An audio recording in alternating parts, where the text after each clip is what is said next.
All right, I would like to welcome everybody to City Council tonight. We're glad to have all of you folks here tonight. We always appreciate having citizens from our community here to be involved in our City Council meetings and local governance. I'd also like to particularly give a little shout out to our Boy Scouts in the back. They're here working on their citizenship and community merit badge, and we're really glad to have you guys here tonight. Before we get started officially on our City Council meeting, we always leave the first 15 minutes open to public comment, and I'd like to give this opportunity now if anybody would like to come and address City Council about any issues that you have concerns about. We have the pledge and the roll call. Oh, okay, public comment. No, the public comments are going to come down here. She's talking about it. This is the pre-public comment. Oh, sorry. So if we don't have any public comments, we'll go ahead and start with the roll call. Councilmember Dorito. Here. Councilmember Gonzalez. Here. Councilmember Hamrick. Here. Councilmember Jaquez. Here. Councilmember Meisner. Here. Councilmember Smith. Here. Councilmember Turner. Here. Mayor is absent. Okay. Do we have an invocation today? Yes. Go ahead. We'll start with our invocation and the Pledge of Allegiance. Lord, we're so thankful for this city. We just ask once again for your blessings upon it. I thank you for all the servants who serve the residents of this great city. And I pray that you continue just to give them the wisdom and strength and guidance that they need to do that.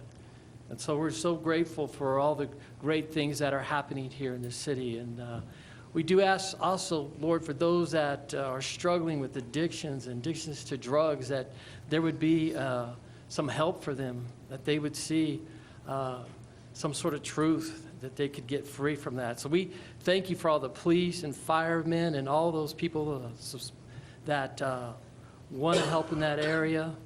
And so we just ask for your blessings also upon all our first responders, Lord, that you would give them wisdom and strength in our court system to help these people, that we could be free from that in this community.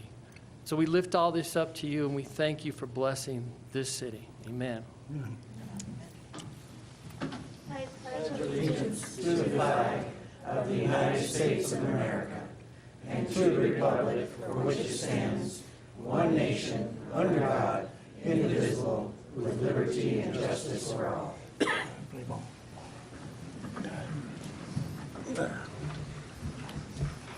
I would like to point out that our next thing on the agenda is the citizens' request to speak to City Council. So that's an official request to speak to Council. And whether you have a request right now or if there's a topic that you want to discuss or speak to Council about that's on the agenda tonight, which would be anything on the consent agenda or the trash ordinance or the accommodation of the acquisition of the Ohio property, then you'll need to fill out a form at the table to have your chance to speak. Do we have any citizens to speak? Yes, we do. We have 4 on general comments and 1 on one of the agenda items. Would you like me to read their names, or you want to? I'll go ahead. All right. So the first one is Donna Murphy.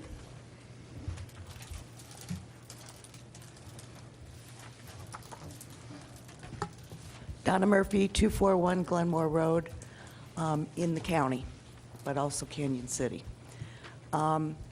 Pueblo's Energy Future is putting on a meeting tomorrow night at the Rollins Library. It's people from Winter Park, Florida that successfully made a municipal utility. And I'd like to invite the council and anybody else that maybe would want to come, because I know you're in the process of studying your franchise agreement, and it might be helpful. And I know that you are all very busy too and probably won't be able to attend, but maybe I'll try and take notes and update later. And I was wondering if the council has received the new franchise agreement from Black Hills yet and are able to review it yet. Donna, I believe that we are still in negotiations and we have not received, it's on their plate, is that right? And we're waiting to hear back from them still. Okay. Well, I think the council could receive it and have it confidential. So I would feel much better if I knew that you guys were able to see what they're negotiating. But anyway, that's just my comment. Well, we will see it when it comes back to our plate, and it'll still be up for negotiations. Donna, can you repeat the date and time? Tomorrow please? night, Tuesday night, at the Rollins Library in Pueblo at 5 o'clock. Okay, excellent. Thank you. Thank you so much, Donna. Mayor? Yes, Jim? Donna? Yeah. Did I interpret you that you maybe felt like the attorney was negotiating on their own with Black Hills? Yeah. That's not the case. They're negotiating on behalf of council and at the direction of council. Okay. Well, I don't know how you can give direction on a document you haven't seen, though. To me, it's kind of mysterious. We can't discuss where we are in the negotiations, but there are documents that are being traded back and forth that council sees and comments on. Okay, that's what I was asking. Thank you. Thank you. Thank you, Donna. We'll now hear from Doug Cohen.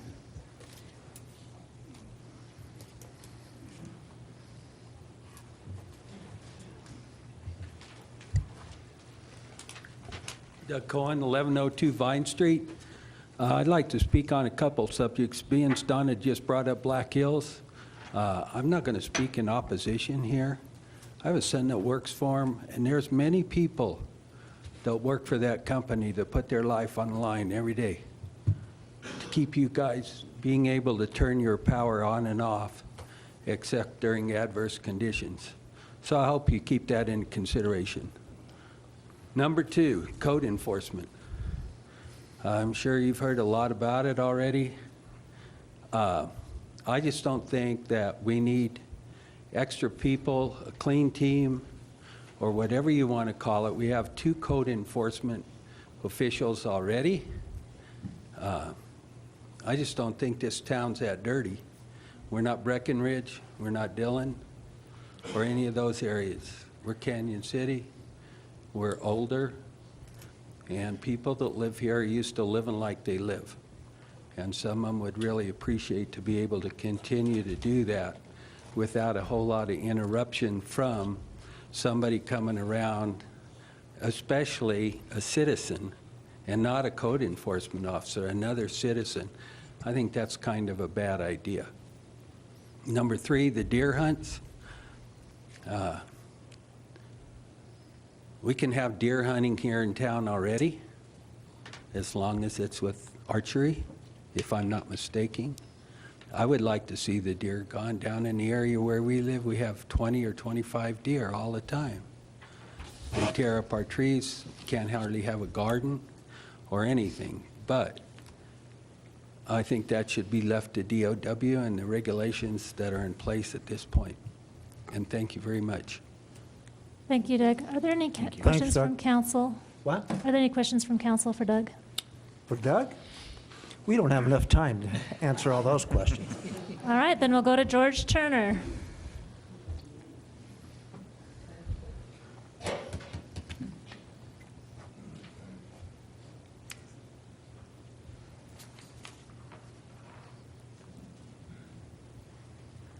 Thank you very much, Madam Mayor Pro Tem and members of the council. I am George Turner. I live at 1514 Vine, just down the road from Doug Cohen. A couple of items that I wanted to address this evening is, number one, the deer problem. I attended the one meeting that the city council had regarding the deer problem, and you know, there were a couple of ladies that objected to having bow hunting in the city to reduce the deer population. You know, my problem involves more than just eating shrubs and flowers. My problem is, as my neighbor Monty Cloninger pointed out at another meeting with the mayor at coffee the other morning,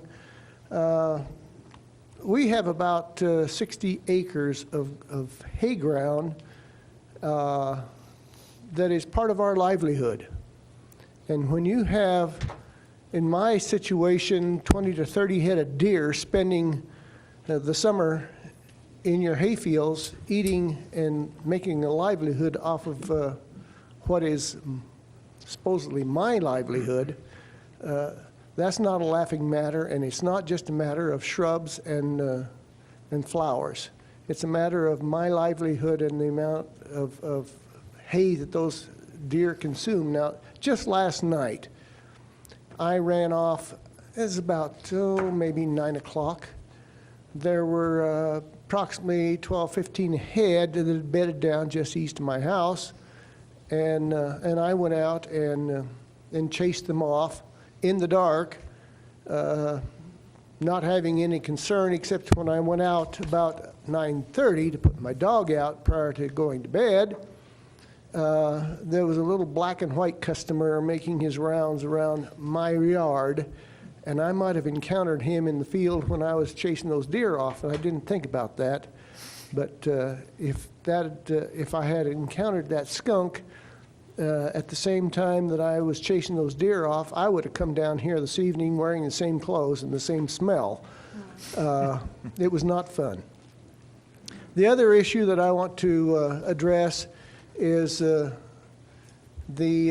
code enforcement vigilantes. I'm like Mr. Cohen. Now, you need to know I have been notified twice by your code enforcement people, a couple of them, in the last, I don't know, couple of years. And I have no disagreement with that. It's my property, but it's occupied by a fellow that I allow to live there rent-free, and he tends to collect things. And so when I'm contacted by the code enforcement people, that does encourage him to clean up his situation, and I appreciate that. Okay, thank you, George. I'm afraid that your time is up. That's too bad. We do absolutely appreciate your comments. Does city, any questions? I don't have a question, but I have a comment that the deer issue is on a little teeter-totter. And currently, the amount of people that are contacting me has kind of taken the forefront on that. The amount of people that are not supporting the deer thing has it like this. And if you want to change that, you need to get more people involved. That's the bottom line, is when we have more people that are interested in having an increased deer hunt, then we can work something out with DOW. It's a DOW program, but they're like us. We need more people supporting the program. In the past, I've had considerable amount of cattle, and if I just allowed them to run loose and to destroy people's property, there would have been a stop put to that. And just because these deer belong to the residents of the state of Colorado and supposedly are controlled by the Department of Wildlife, that doesn't make any sense to me. I recognize that, and I'm not sure it's fair to compare the cattle situation with the deer situation. It is when you have a hayfield that they're eating. But you do have options with the Division of Wildlife to address your issue in terms of your losses relative to the deer population. And I have contacted them, and they were. Okay. I was told there was nothing they could do. And I would just point out, George and other members of the audience that are concerned about this question will be on the citizen survey this year, so make sure you get online, fill out that survey, and express your opinion about deer. Okay. I also have a question for you, George. When you were at that meeting and we had the discussion about the deer and the hunts and the conversation that maybe it would be on an acre lot, I think there's a lot of concern and fear for those, that acre would be too small. Do you have a recommendation for an acreage size that would be more appropriate for bow hunting in urban areas? Well, if you're going to do bow hunting, I think that an acre is certainly appropriate. You can't do much damage beyond your property if you own an acre of property. Okay. Thank you for your input. Are there any other questions from council members? Okay, thank you, George Turner. Thanks, We George. certainly appreciate it. Thanks, George. We have Dennis Weed.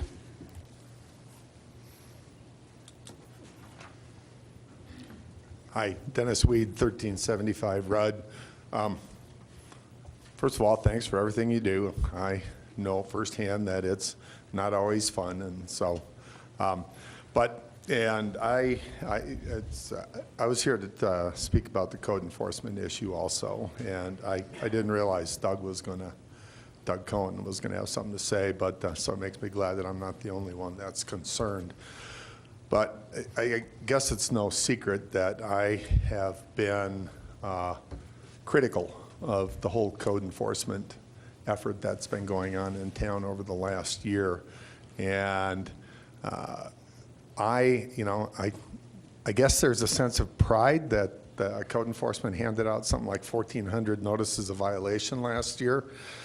I think that's an embarrassment, and not to the citizens of the city, but to the code enforcement effort. And I've been the recipient of several of those. And if there was any significance to them, I would say, okay, maybe like George was talking about, there is some significant issues, but the minor level that these are being given out to, and the fact that we've got code enforcement people literally stalking the alleys and sidewalks, taking photos with telephoto lenses so that they can identify objects that are in violation of the code is ridiculous. And then now this, we'll call it the clean team. I think that's what it's being called. What I say is you put lipstick on a pig and it's still a pig. It's the clean team. That is such a bad idea. To actually recruit citizens to literally go out and spy on their fellow citizens. I mean, that is so over the top. I can't believe that it's even considered, much less that we're actually doing it. I mean, that's crazy. I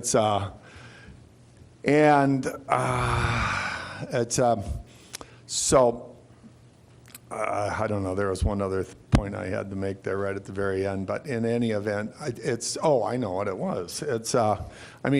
Seriously, if I was a person considering relocating someplace, and Canyon City was on my list, and I got wind of the fact that we have recruited a team of spies to go around and report people who've got a paper cup or an old grill or whatever in their yard, I'd keep looking someplace else. I'd move right past Canyon City and find some other place. So anyhow, thanks for the good job you do. Get rid of the clean team. Are there any comments from council members? I have a question. Councilwoman Gonzalez. Thank you. So as far as this clean team goes, I don't know who to direct this question to, but they're trained. Who trains them?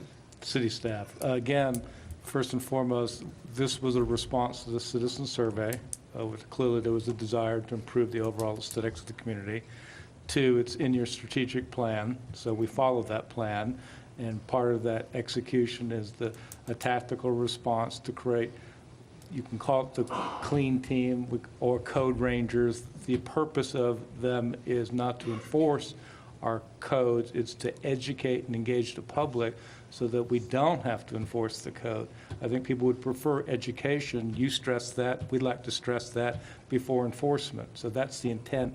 People would not be educating within their direct communities, they would be put in other sectors of the community so they're not interacting with their neighbors, because that could create a natural conflict. So this has been deployed in many communities in the country very successfully. People generally would prefer to hear from a citizen about issues rather than someone that can enforce the law. So that's the intent. Now, are these people identified? They'll be identified, they won't be...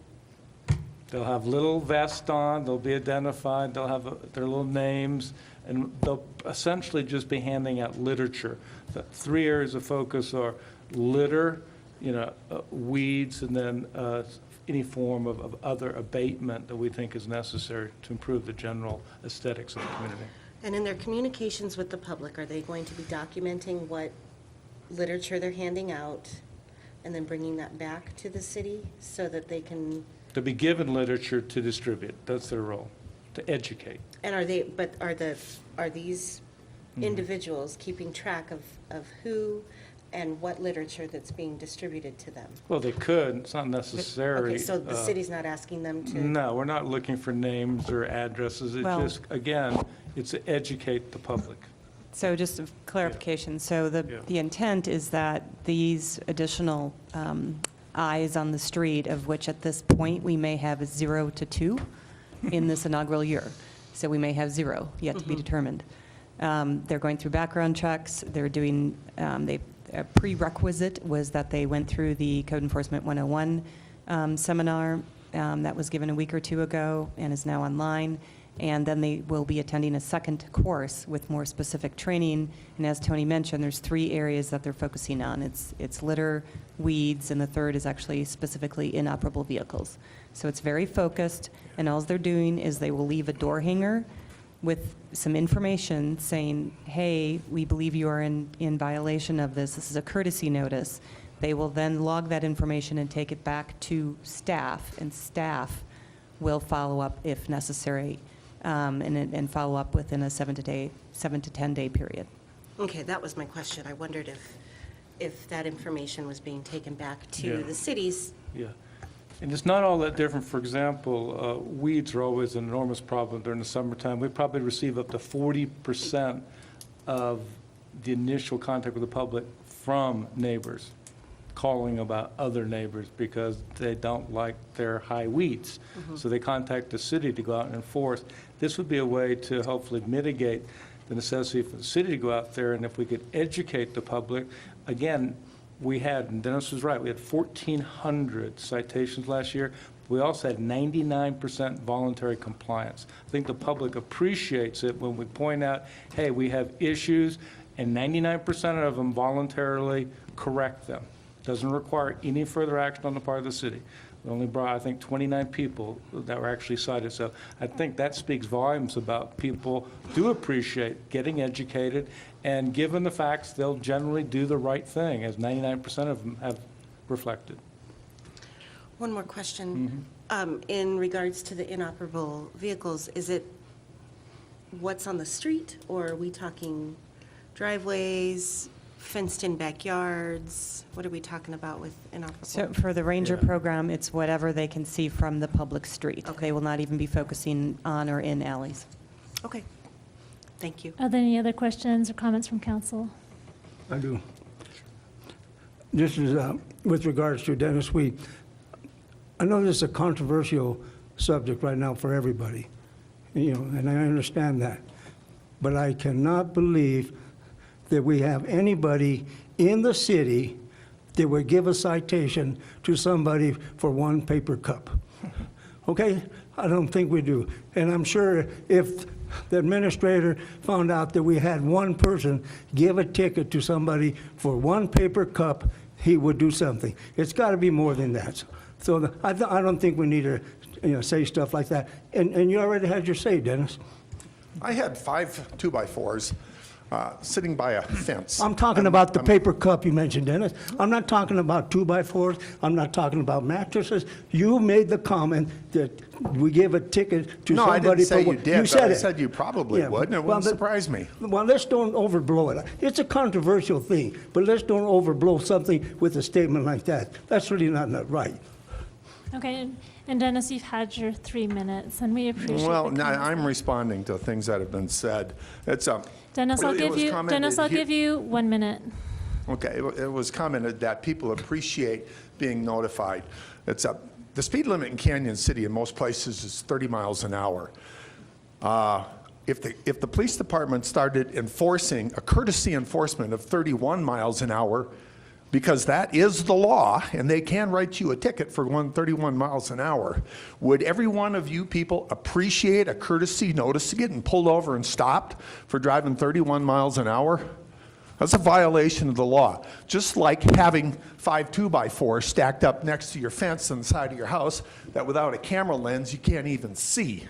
And I'll tell you, it pisses me off. I ask code enforcement people to show me a picture of what the hell was the violation that they were complaining I'm about. sorry, Dennis, but I'm not going to have vulgarities in this court, in this room. They refused to show me even what the violation was.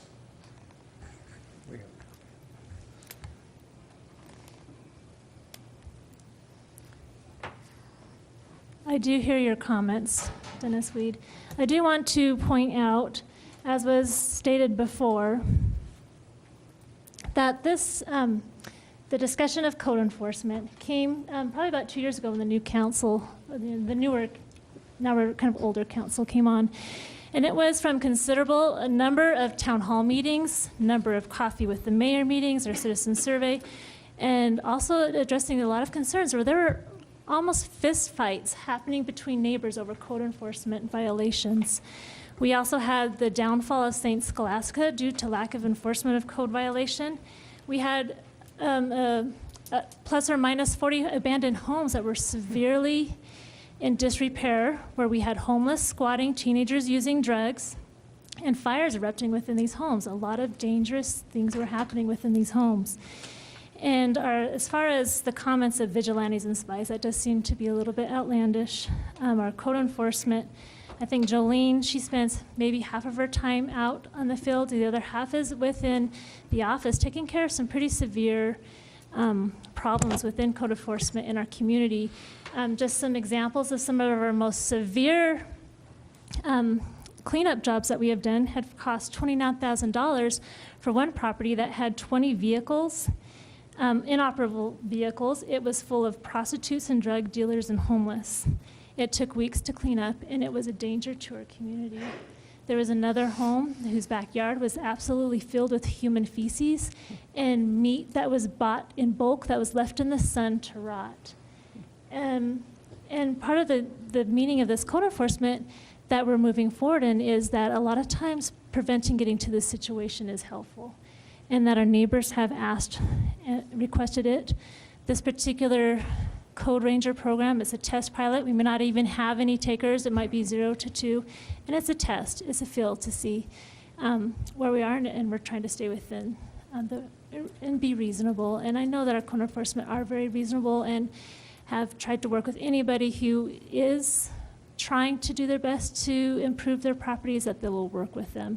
And also want to point out to other comments that were made in newspaper articles that if there are those who are have physical limitations or other limitations, that we do have people that are available to help clean up these properties for those who are in need.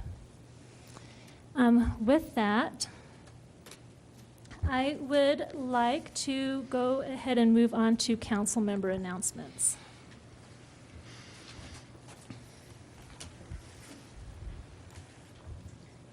Do we have any announcements?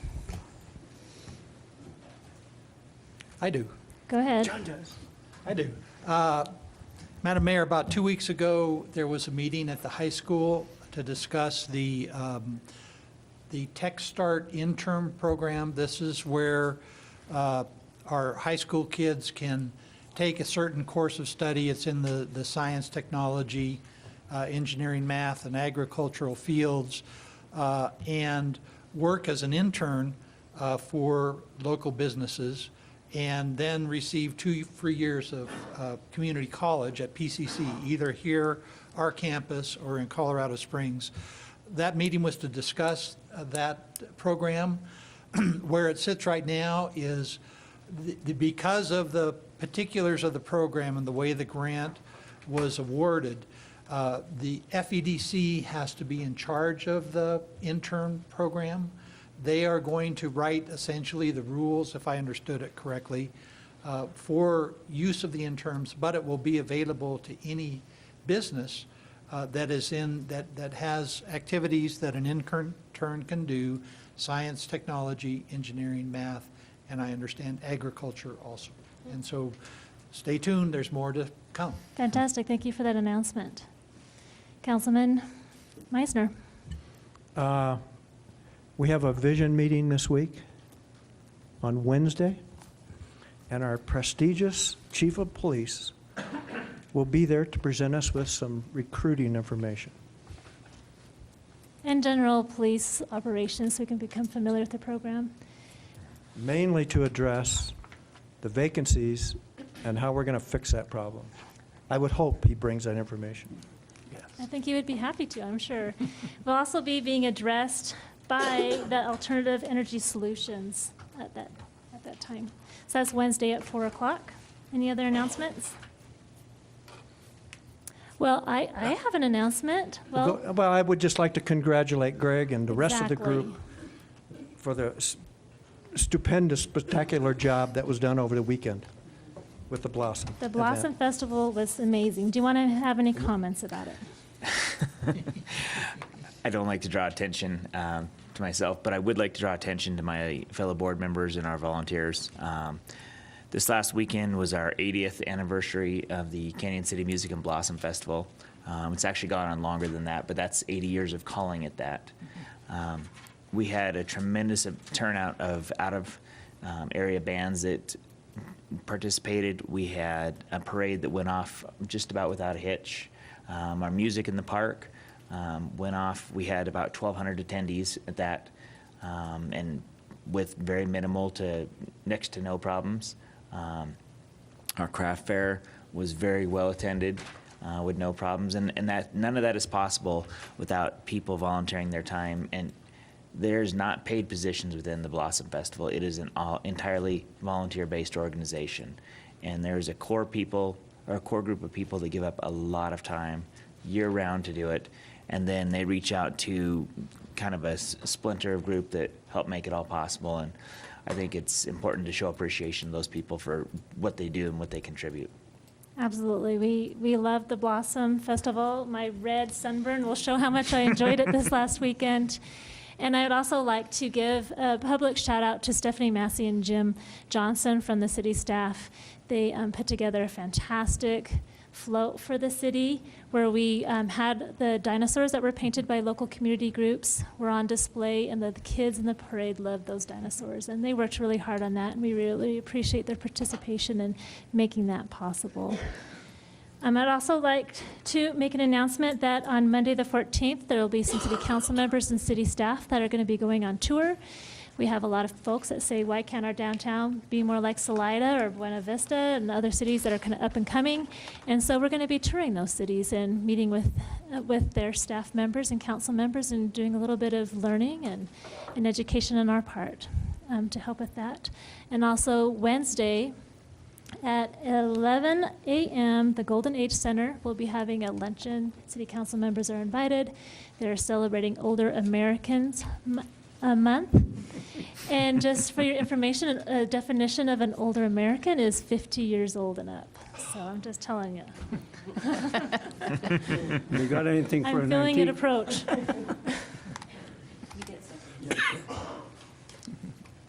And their theme this year is Engage at Every Age. All right, are there any other announcements at this time? Okay, then I'd like to go ahead and ask that Chief Derek Harvey, can you please come up? We have a special presentation to give tonight. Don't drop.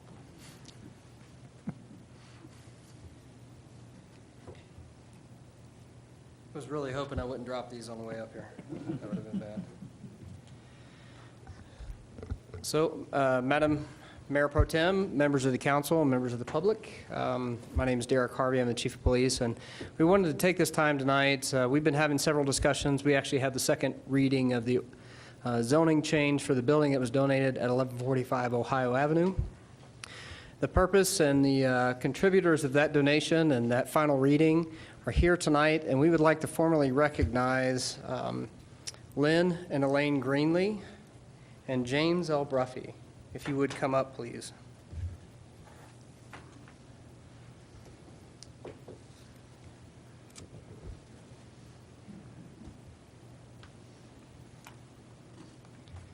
Is this your spouse as well? Yes. Yeah, come on up. For more than 35 years, the building located at 1145 Ohio has been used as a medical office where Doctors Greenlee and Bruffy held their practices. A number of people held fond memories for this building and doctors who worked there, including Chris Heberer, as many of you probably know, who grew up here in Canyon City, left and became a military commander, and still has connections with this community, and now is the chief of police in Fountain, Colorado. When the Bruffy Greenlee Corp. Decided to pursue a new journey, Lynn and James were trying to decide what to do with the building. The history of service to the community that building provided was too strong to let go, and they agreed to donate it to help another organization that served the citizens of Canyon City. Dr. Greenlee had been friends with a member of the Canyon City Police Department for over 40 years, and from the stories his friend told, knew the great things the police department had done for the community. That friend, Deputy Chief Alan Cooper, if you would please come up as well, sir, saw the value of a building, the value of a building in the heart of the community and agreed to work to accept the donation. And might I remind you, the donation was worth $595,000 with no contribution from the city at all. This selflessness of Dr. Bruffy and Dr. Greenlee are an example of what makes this community special. The people of Canyon City putting others before themselves and making sacrifices to improve the lives of their fellow neighbor. In recognition of their service to the community, further demonstrated by their considerable donation to the Canyon City Police Department, these awards are presented to Dr. James L. Bruffy, Dr. Lynn F. Greenlee, and his wife, Elaine Greenlee, on behalf of the City of Canyon City. Please join me in thanking them.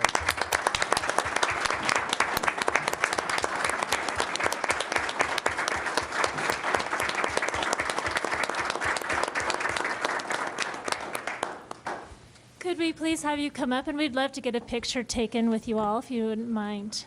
You okay with that? Why don't we go ahead and we'll stay it here. If you tell Annette I dressed up, Alan. Let's go. You're looking good. Yeah.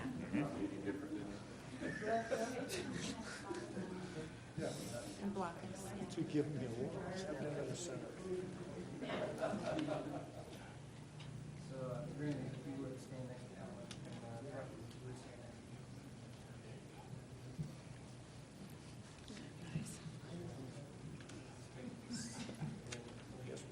There you go. Scooped.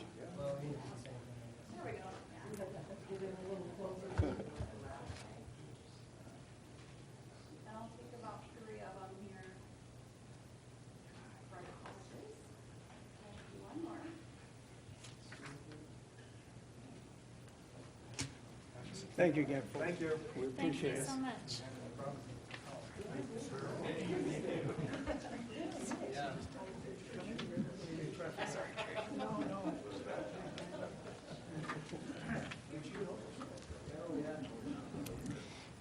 Thank you so much. We certainly appreciate that donation to our city to help enhance our community and our police force. Yeah, you're welcome, sir. Madam Mayor Pro Tem, one last final thing is the name of the building will actually be the Greenlee Bruffy Police Annex Building. So it will be named Fantastic. I'm glad to hear that. Thank you very much. Thank you. We have another recognition to give, and that is for Councilmember Mark Gill, if you may come up. And I do want, I'm feeling a little bit awkward giving this to Mark tonight because we also need to make sure that Dennis Weed, that you will be receiving a similar award shortly as well in recognition for your service to Canyon City. I want you to know that it is coming. And Scott. No, And he for was Scott getting one. as well. Yeah, yeah. But Mark, come on up. If you We want to want bring to your string significant 'em other, up. we'd be happy to have her join you. That's right. I would just like to say that we have for you Whoa. a plaque, and it says, "The mayor and the city council of Canyon City extend sincere appreciation to Mark Gill in recognition of distinguished service on the city council and it looks like 2 terms of planning commission and the board of adjustment." And we want to know that we really do appreciate the service that you've given on city council, as well as to our community on the planning commission and board of adjustment, and so many other areas that you have done for Canyon City. We appreciate you so much. Well, thank you. The pleasure's mine. The pleasure's mine to see what was accomplished in the time that I was doing work with the city. There was a lot of momentum made, a lot of steps forward, a couple of steps backwards, but that's just how life goes. I've been gone for, a month now, a month and a half, and it's something that it leaves a hole in my heart but business-wise, it makes a big difference in my world. But like I said, it leaves a hole in my heart not being able to sit up with y'all and try to do what's best for Canyon City. So it's been a pleasure and an honor to serve the citizens of Canyon City and work with each of you folks. Well, all but her. I never worked with her. Thank you. We're glad that your neighbor is our new council member. It's wonderful. But Mark, how about for old time's sake, do you mind joining us up here and we'll get another picture with your new award? Whoa, that's uncharted territory.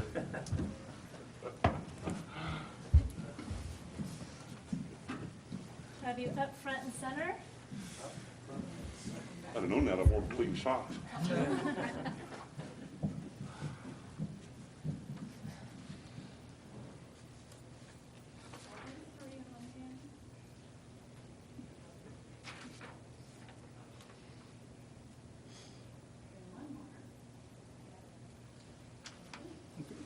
you, folks. Thank you, Mark. Whoa. Get your, Yeah, so I can't have my sink. take this home and use it for a dart. Yeah. Anyway. Really nice guy. Mark. Thank you. It's a retired picture. Thank you, folks. Take care, Mark. You use the dart. And for our last announcements, Ryan Stevens, will you be giving our proclamation for the tourism week? Yeah, do you mind coming up and granting that?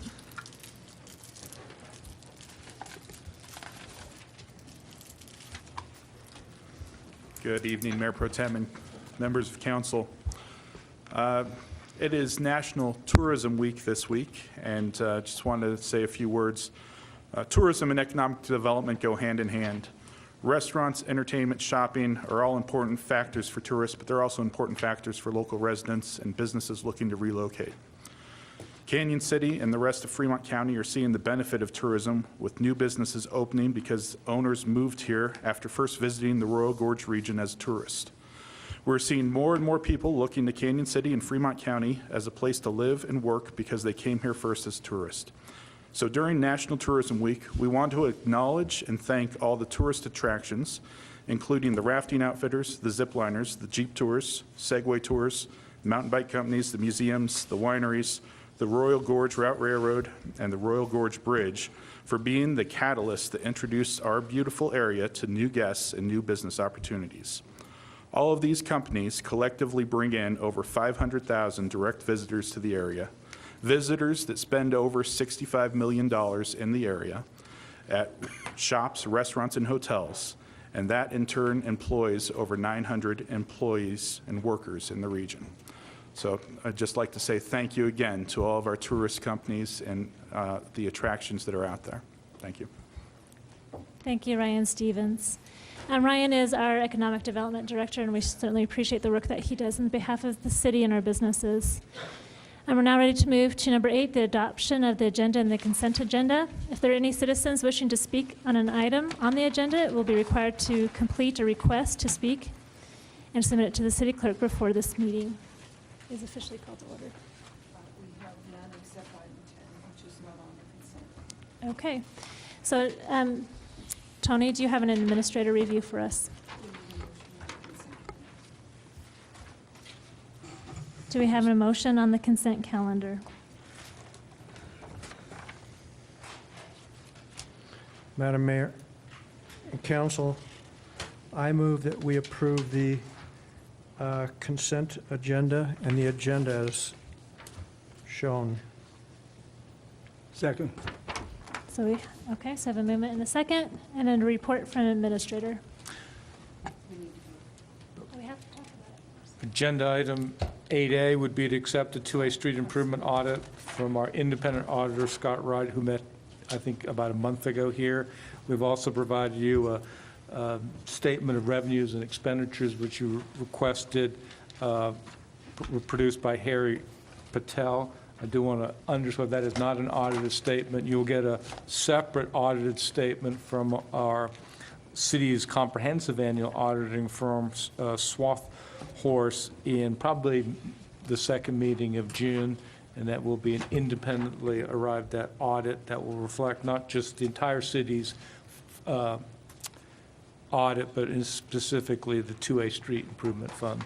I think you can see from the statement of revenues and expenditures, we had revenues of roughly 3.4 million, expenditures of 6.9, the difference being that we borrowed to accelerate this program development this past year with a $5 million interloan fund. So we still have a balance of $1.5 million to spend in future improvements.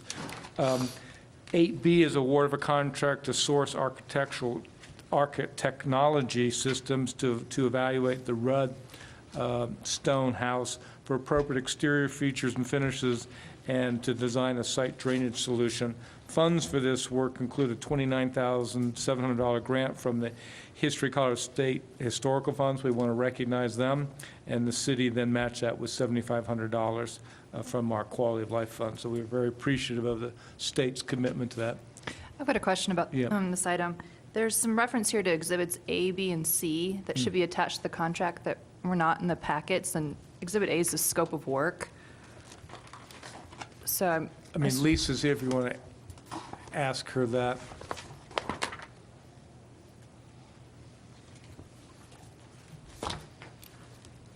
Lisa Stutz, Museum Director.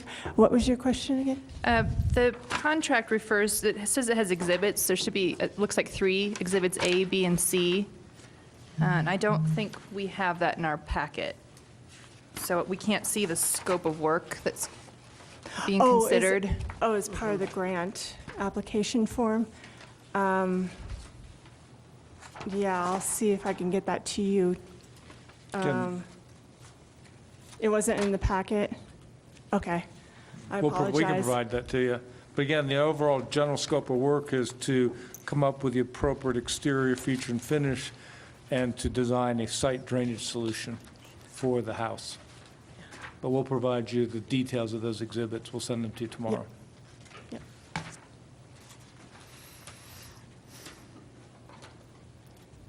Any other questions on B, item B?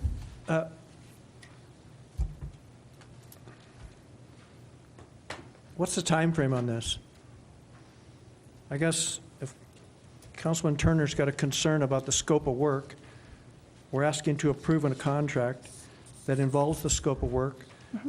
We're hoping to complete this before October of this year, mainly because we wanted to go for another grant.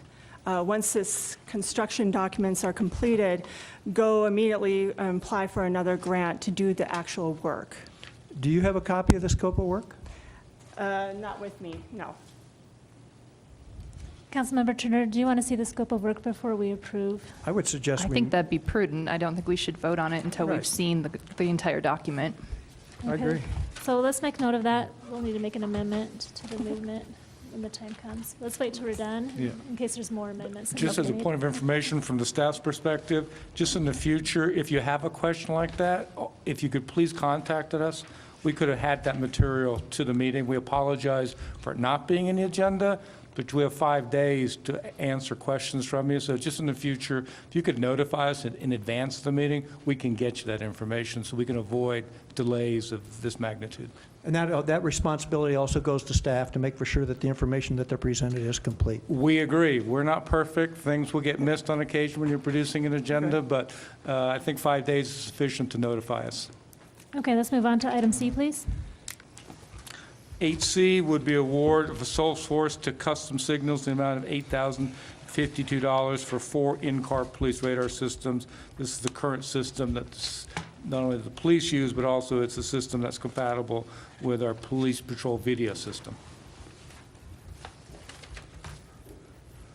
8D would award an annual supply of magnesium chloride for our gravel road dust mitigation to GMNCO for not to exceed amount of $12,800. 8E would appoint Dolly Gonzalez as the city's ex officio member to the Royal Gorge Regional Tourism Council. 8F would appoint John Hamrick as the Pueblo Community College board member for the city. 8G would appoint Caitlin Turner as the ex officio member to the Library Museum Board. 8H would approve the street closure permit for the Meet and Greet Car Show at Main Street between 3rd and 4th Street on May the 18th of this year. 8, I would approve a resolution authorizing a transfer of budget funds within the 2017 budget of line item transfers that exceed $5,000. As you know, this is required by the city code. It's an action we take twice a year at this time and then later in the year. None of these transfers results in any overage of any of our funds. They're just housekeeping transfers within the funds. Because of our code being very restrictive on the amount of monies that can be transferred, anything over $5,000 requires city council approval. Any other questions? I don't have a question, but I want to make an amendment to the original motion. Okay, But she's got a question first. I have a question. okay. I realize this is water under the bridge, kind of, but I just get a little confused in terms of why this new statement of figures, which the figures I'm understanding are being audited. The figures that are on this 2A project, those figures were audited by the auditor. But this statement's not an audited statement. True. Is that correct? Correct. Yes, this statement was produced by Harry Patel. He is not our auditor. And then the other question I've got, I'm trying to find the specifics, but, and I try to recognize what I try to historically do in terms of get concerns to you prior to meeting, but when I get this book on Wednesday night, it's a little difficult for me to drop everything I'm doing and start reading the book for the next 4 days or 5 days. So some of this was done last night. But when I look at the fund transfers, I'm trying to find specifics, but I thought there was a couple of fund transfers in here where it mentions that we were making a fund transfer to compensate for a bid that was awarded that was over the budgeted amount. And my concern when I read that to start with is that I don't recall any bids that we approved where it stipulated in the bid that the amount of the bid was over the budgeted amount. Does that make sense? Yeah, do you remember where you saw that? I mean, I could look into that particular issue and bring that back to the council. It's I'll on, have to provide that. Police Department parking and code enforcement. 1, 2, 3, 4, 5, 6, 7, 8, down on page 1. What's R&M? That's mentioned a couple of times in here, R&M services, contracted services, R&M. Related to the police department? I don't know. Is that, Anything, no, there's several of them on here. there's several references to R&M. And it's not just police department, it's just I'd have in to find general. out, that's Harry's code for something. Yeah, yeah. Okay. Yeah. And so there's an example that on page 2, it says transfer supplies and salary budget to cover excess R&M related costs.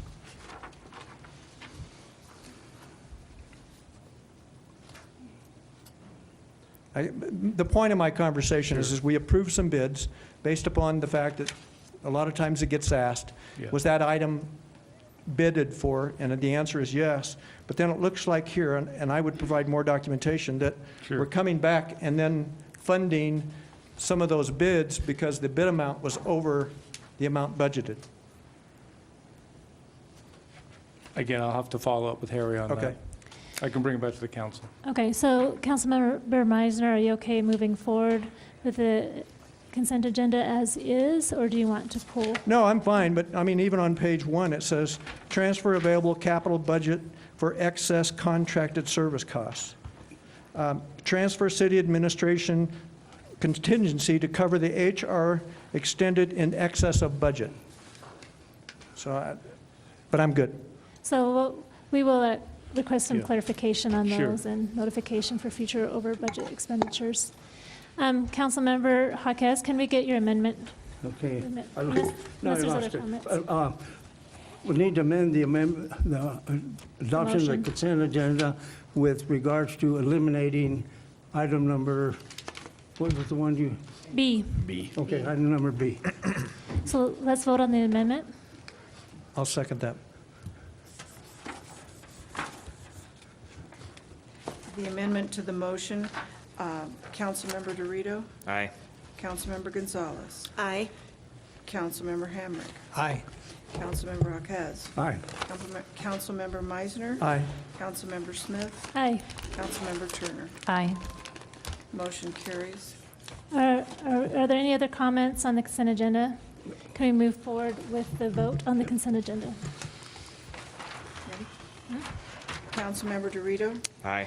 Councilmember Gonzalez, Aye. Councilmember Hamrick, Aye. Councilmember Arquez, Aye. Councilmember Meisner, Aye. Councilmember Smith, Aye. Councilmember Turner. Aye.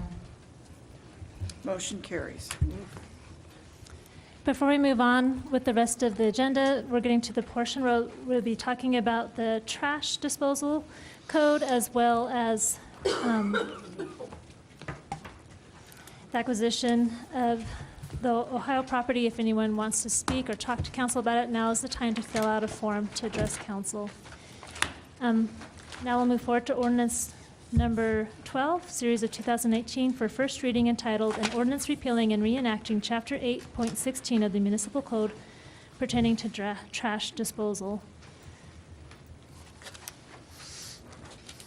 Do we want to go ahead with comments from council before we move on? We have,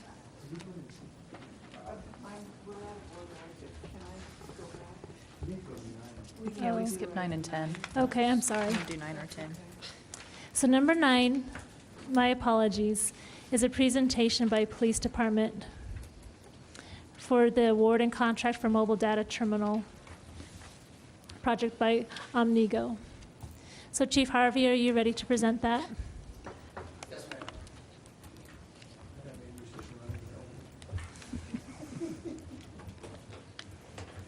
I'm just getting this meeting going so fast. Madam Mayor Pro Tem, members of council,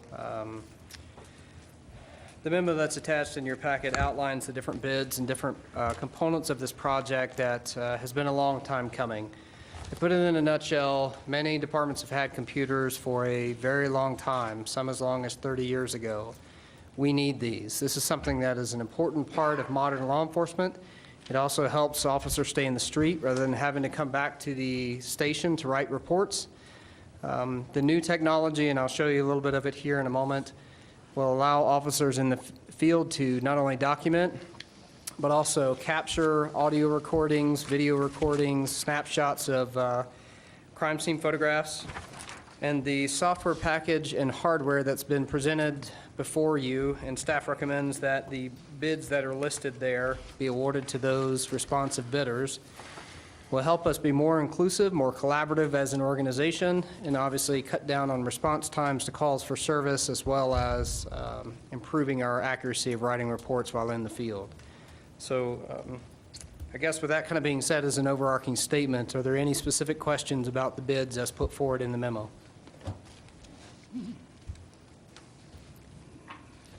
Looks like there's no bid. Oh, Gonzalez. I just have a question. It's not so much about the bids, but a while back, you and I had a conversation about homes being broken into, and we were talking about some technology coming forward that could help merge some of the instances together rather than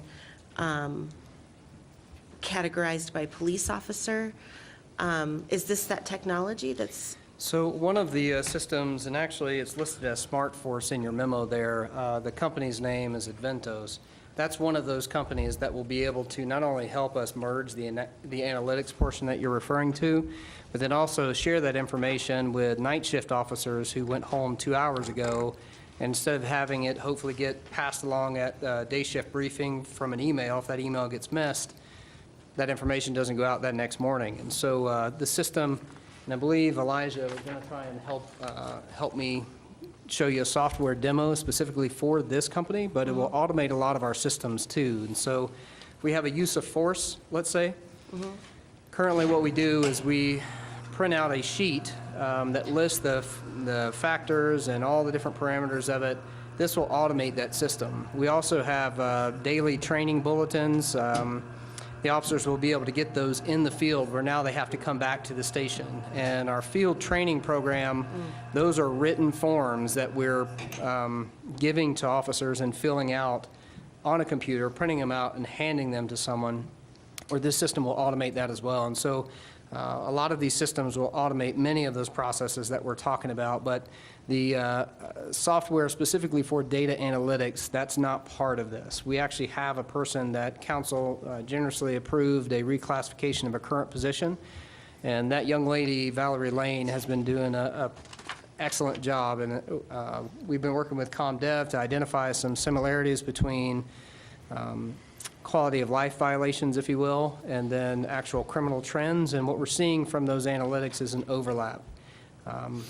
I don't have that stuff with me tonight because that's a completely different system. Right, that's fine. I just was curious to know if this was a part of what we'd spoke about. I believe they will touch on this in the video as far as what, because one of the modules of SmartForce is Smart Intel, and it's sharing the analytics, but creating the analytics is different. That really takes a person to do it right. So, but this will share, so. This is the actual, I don't know if council wants to see this specifically, but the reason why this model costs a little bit more is it's ruggedized. So this is not a computer that you can pick up at your local, Best Buy, because the intense heat that we have in patrol cars, dropping it, sometimes coffee being spilled on the keyboard, anything that you can think of that might happen to a computer, this is ruggedized against that. So, but one unique feature about this particular one is that it actually comes off as a tablet. So we can hand this to a person in the field to write out their statement electronically and hopefully eliminate written statements that we're now giving to folks on the street and collecting those back. Photographs can actually be taken on this, and so consolidating technology as far as cameras that we're now purchasing separately or smartphones that really shouldn't be being used as that medium, it'll all be captured on this. Writing a citation, the officer will remove this and actually stand outside his car, so it's an officer safety thing. Instead of sitting in the car and writing that, he or she can do that on the back hood with this specific pad and actually print the citation there in the car. So it'll automate quite a bit. Same thing with traffic crashes or other diagrams. They can do that actually on this iPad. So this is the SmartForce system. And Elijah, if you would, go ahead and hit the... got me. Just Chief- sign in as me. Chief, First- how many of the terminals are we going to be receiving? Oh, man. Yeah, 32, but I think 32. the only ones that are going to be operational in the field will be with our patrol folks, and so that's 24, but we will be assigning them to detectives as well. I had a question to Chief Harvey. It says that there's a $68,000 of estimated ongoing maintenance costs in 2019 and the years to come. Can you expound on what type of maintenance costs there are, and will that be that amount every single year? It would be, and part of that is SmartForce specifically is a large portion of that because that is an annual cost. But just like SmartForce has annual software maintenance contracts, so does our computer automated dispatch contract. There is warranty payments that go along with that, and I actually do have a breakdown if you'd like to hear what those $68,000 are. And that comes out of your regular budget? There's no grant money for So is that would right? come forward in future budgeting cycles, yes.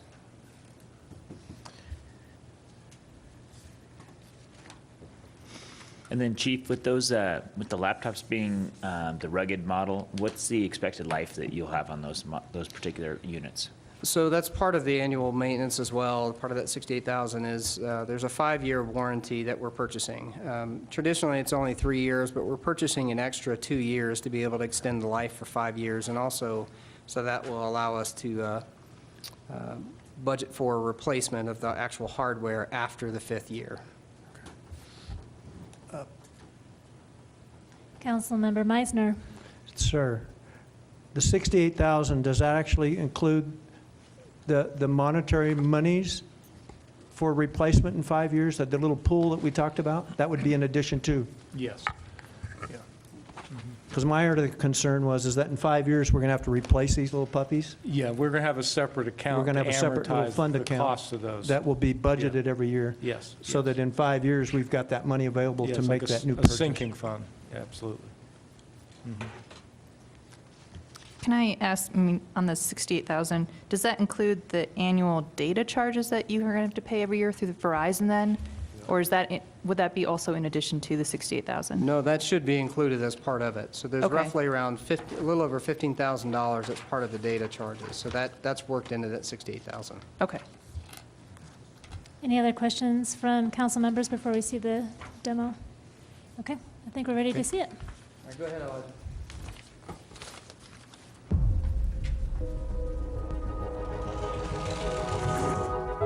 What if, when you logged into work, all of your information, intelligence, documents, and administrative processes could be accessed from a single homepage from any device, including smartphones and tablets? Sounds too logical, right?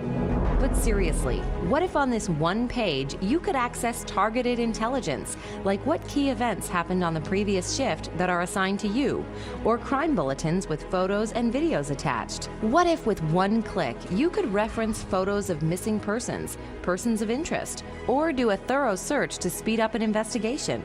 What if you could fill out an electronic daily observation report, view policies to be read and acknowledged electronically, or follow up with a community policing project, check your court calendar schedule, or just about every other function required of your role outside of CAD and RMS? What if that day could be today?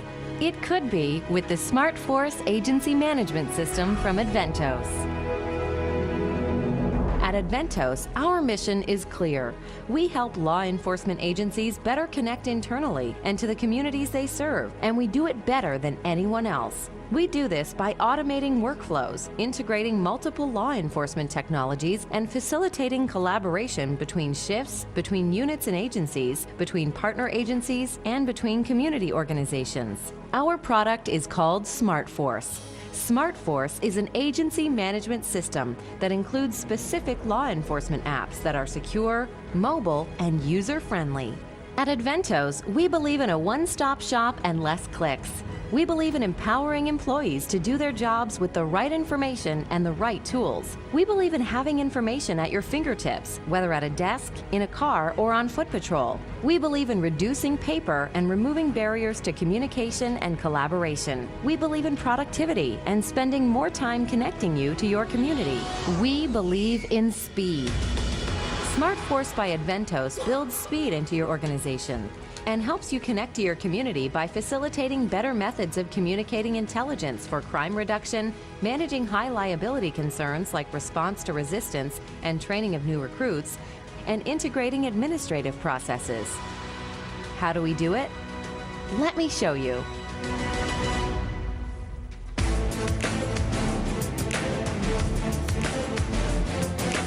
SmartForce technology helps drive efficiency, accountability, and security into intelligence sharing and collaboration to boost crime reduction efforts. Instead of reporting to the station to receive briefings and shift assignments, officers can receive this information on their smartphones, tablets, or laptops. Officers informed through SmartForce can spend less time driving to the station, which increases their policing time. With SmartForce electronic roll call pass-on, shift supervisors can record key events, highlights, assignments, and intelligence for each division or district of officers. This results in an officer being able to start their shift more quickly, or if they have been off, they can start more informed. An officer simply checks their SmartForce home screen to see key briefings and activities, like a burglary spree that needs a particular response, or the details and video captured of an auto theft that happened on the night shift. For CGIS compliant intelligence sharing and to drive further efficiencies in collaborating for crime reduction, your agency can share crime patterns or bulletins through SmartForce. Since paper copies and email are no longer used, officers are always referencing the most up-to-date information. And as bulletins, responses, and discussions are fully searchable, officers, investigators, and intelligence managers can readily use them for analysis and development of future crime bulletins. With just a few clicks on SmartForce, a discussion thread can be created. The crime bulletin can be attached along with photos and videos, and it can be assigned to specific officers, districts, or task forces.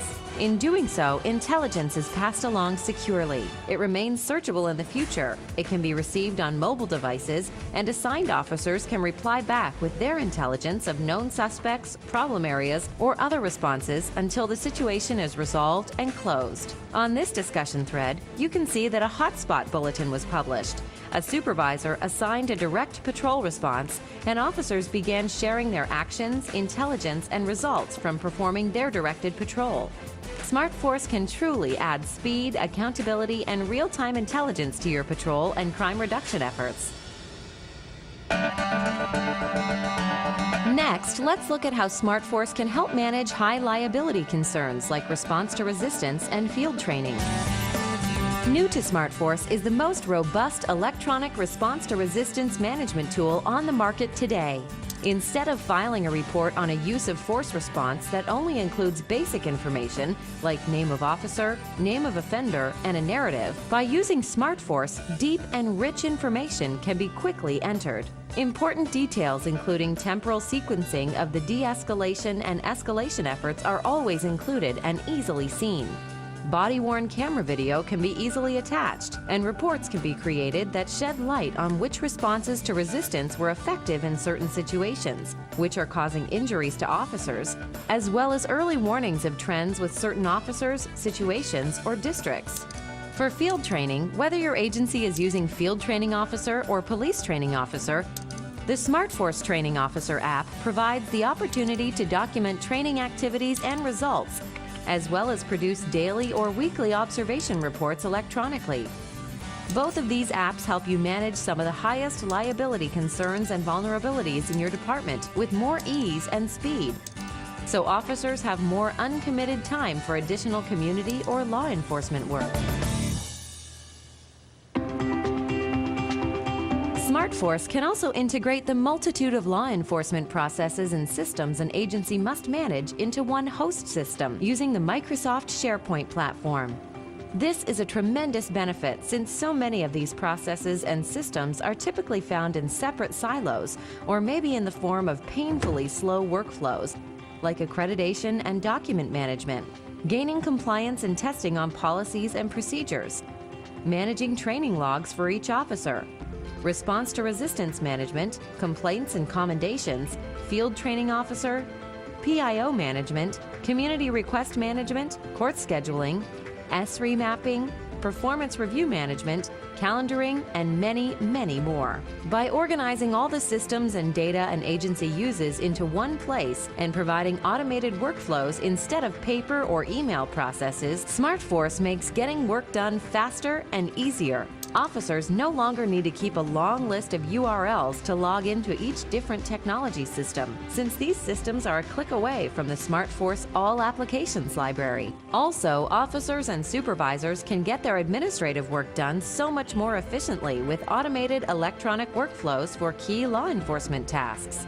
Since many agencies struggle with how much time and effort goes into managing new policies or changing policies, one of our most popular applications is called Compliance Management, which can manage and store your policies electronically with version control, allow for electronic signature of acknowledgement, and even provide testing for understanding and compliance. Here, a policy can be uploaded into SmartForce where an administrator can assign it to a group of individuals to have them read it and electronically sign their name to record their agreement to comply. Reports can be generated to inform the administrator who has completed their assignments and who may need a quick reminder. SmartForce also contains a learning management module that handles the testing and documentation of each officer's completed training assignments. On top of these apps, the deep search functionality of SmartForce makes it easy to quickly find a current document, policy, or procedure instead of wasting time searching through past emails or other shared folders. There are many other administrative processes and systems that are included in SmartForce and are either automated electronically or can be integrated into the SmartForce platform to boost speed in getting administrative work done, so more time can be applied to policing or community efforts. Just let us know, and one of our law enforcement systems specialists would be happy to discuss how we can convert your paper processes and multiple. All right, we're going to go ahead and stop it there, but I think you get the general gist of this. And Councilman Meisner, I need to correct my earlier statement. So the $68,000 does not include capital replacement for hardware. It's simply the access to cellular networks, the software maintenance fees for CAD, mobile CAD, Adventos, APS, which would be the reporting software for both e-citation as well as traffic crash, and the wireless access fee. To add capital replacement on an annual basis, projecting out 5 years would be roughly around $35,000 additional to the $68,000.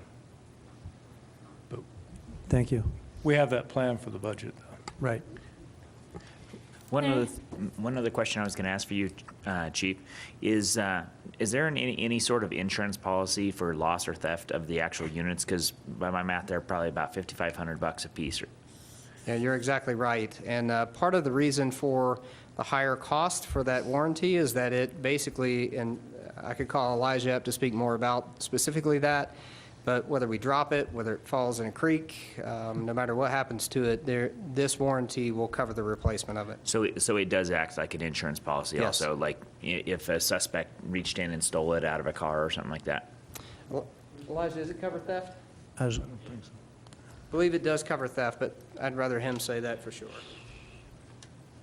So the warranty purchase with these units is completely coverable by any force, whether the officer rolls down the window, throws it out of the car and drives it over, Right. or it's lost, stolen, broken, pieces are broken, unlimited amount of times per year for the total of the 5-year. So Okay. that's the, Well, and I understand that for the damage part. My only question or concern is that $5,500 a piece, if either an officer misplaced one or if it was stolen or, misplaced, I would say is probably the most common item. Is there some sort of insurance policy that covers that? insurance, not necessarily. Under the warranty, we can get a replacement unit as a lost. Do Not exactly. these have any sort of, like a GPS Yes, like your phone yes, does? as long as they're on and connected to a network, we can track them. And they would be completely encrypted and remote wipeable. So data integrity would not be a concern. They're completely CGIS compliant. Location, they're dedicated GPS built in, so we can see them as long as they're on. Because my experience has always been, since they've been tablets and cell phones, there's been people misplacing them and people taking them off counter. So I just want to make sure, as expensive as they are, that we have some sort of The follow- coverage. I'm sorry. Follow-up question to that is there a way now, once that happens, we can shut that one system down?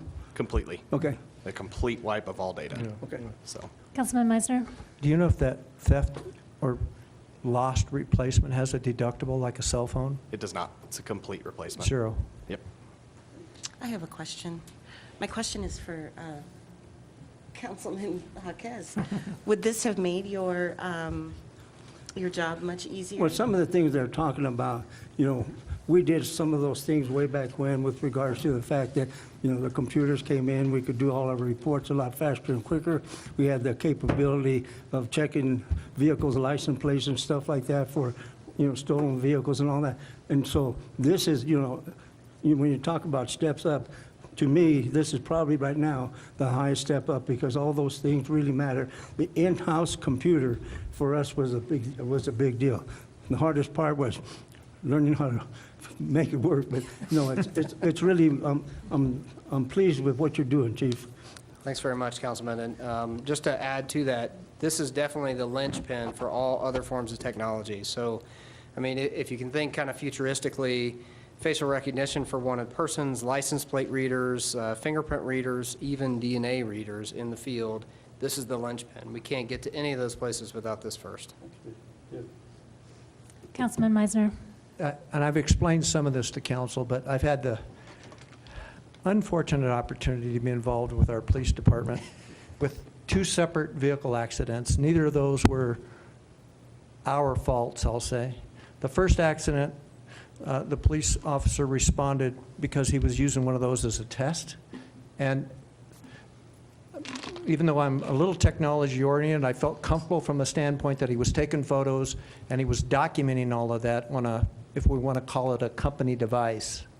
The second incident was done by another officer that, unfortunately, as far as I know, he was documented on his personal cell phone because that's all he had available to take those photos. And then I immediately have to question, considering the fact, again, that I need that documentation on file. You know, is it going to get transferred from his phone and those other things? So excuse me. And we're moving in the right direction. Councilman Turner? What's your plan to train your officers on this new equipment? So logistically, there's actually quite a few things that we're going to be doing after tonight. After tonight, we not only have to start a training plan, which over the next month and a half, we're actually going to have the corporation come in and start talking about the hardware itself. A lot of our folks are able to utilize that. But the policy on it, how to access the software and the workflows, if you will, over the next month and a half, we plan to do roll call training with the actual companies coming in for those we purchased in-person and web demo training for those software to get them prepared prior to the actual rollout. We're looking at roughly around the end of August.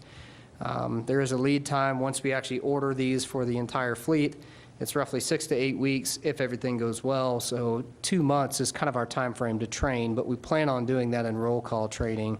We may end up having to do some additional things as well. But the bigger thing from an administrative standpoint is many of these systems that you're seeing, we have to actually work with the company to spec out. So SmartForce will be custom designed with our forms, with our workflows, our approval processes, and we're going to be doing that over the next month and a half as well. Does they include that training with the cost of the purchasing the software then? With some of the systems, yes, the training is included with that. And that's part of the reason why we did a test of these systems is that we have, by design, during the test and evaluation process, we have in-house experts, if you will, that are going to help facilitate that training. So the companies that come in and talk about the software, the officers, which one of them is John Sabatino, another one is Andrew Sanders, will actually help facilitate that training along with those companies. So they will continue to be here and continue that training after the companies are gone. Thank you. Any other comments or questions? Can I get a motion? I'll make the motion. I Gonzalez? just have to find the verbiage. Section 9. Number 9. I make a motion that we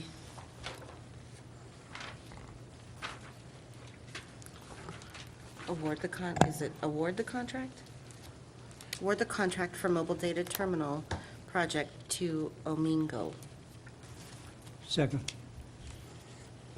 Roll call? Or is there any discussion? Okay, roll call. Councilmember Dorito, Aye. Councilmember Gonzalez, Aye. Councilmember Hammer, Aye. Councilmember Arquez, Aye. Councilmember Meisner, Aye. Councilmember Smith, Aye. Councilmember Turner. Aye. The motion carries. Awesome. Thank you and congratulations, Chief Harvey. Thank you very much. And I'd be remiss if I didn't recognize Elijah and Deputy Chief Cooper for all the work that they've done on this as well. So thank you to Absolutely. them. Thank you, Elijah and IT. Thank you. Let's move to number 10. Ma'am, I'm just a little confused with, are we doing multiple bids as part of this project? We are. Do we have to authorize each of those bids independently? I guess I don't understand the question. Well, because the whole project involves a number of separate bids. Do we not have to approve each of those separate bids? We can't blanket approve. We can approve the bids as presented. It's all in front of you, yes. Does that answer your question? Yeah. We're approving the Amigo project, which compromises, what, 6 bids? Yes, sir. 6 bids. Bids 7, Bids 8, 7 9, through 10, 12. 11, and 12. I just never seen it. Okay. Okay, let's move on. I just want to make sure we're dotting our i's. No, thank you for that. We always appreciate that about Councilmember Meisner. Thank Whatever. you. All right, number 10, City Administrator, do you want to introduce that? That's why we have. Testing the water. We'll find out how good that policy is after tonight. It's still on. Yeah. We'll dock his pay. Yeah, that was on purpose. Warranty in act. Citizen survey, in the interest of soliciting citizen input to assess things like community needs, measure service performance, measure customer satisfaction. Is this a test? Cooper, help him out. Take it away. Is there grease on his fingers? What's going on? Elijah.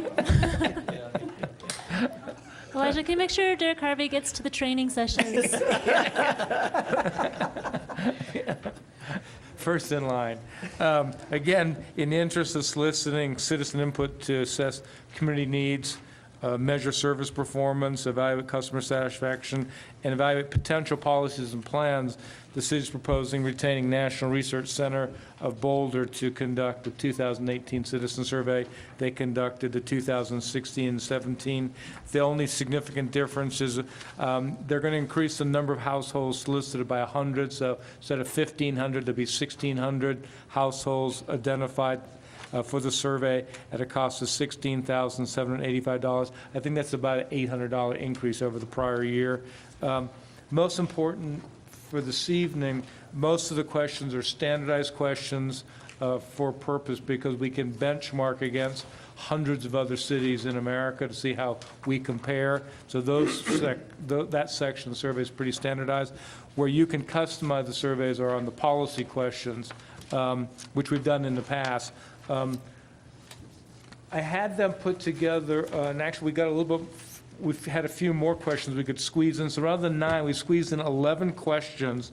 So the sheet we have provided you included a total of 16 questions. So 5 are not reflected here.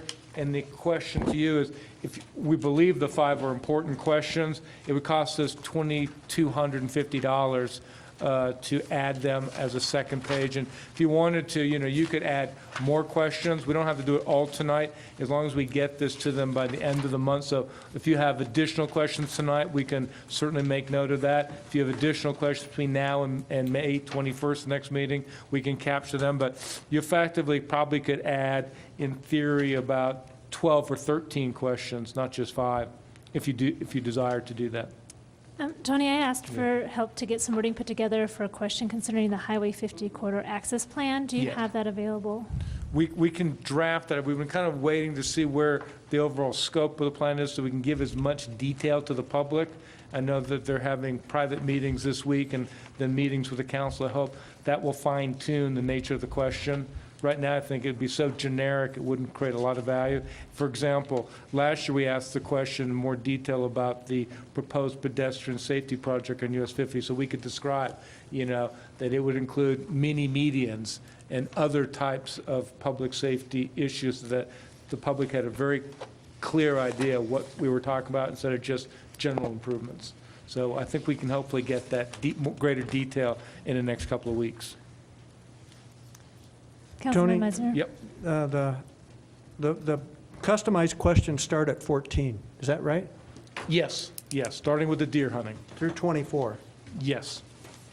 And if you look at your sheet, A through N, we did everything from A through I. So what's missing is J through N. And again, as the Mayor Pro Tem had indicated, that's another one, the US 50 access plan. But again, we could probably add, as I mentioned, at least 13 to 14 questions.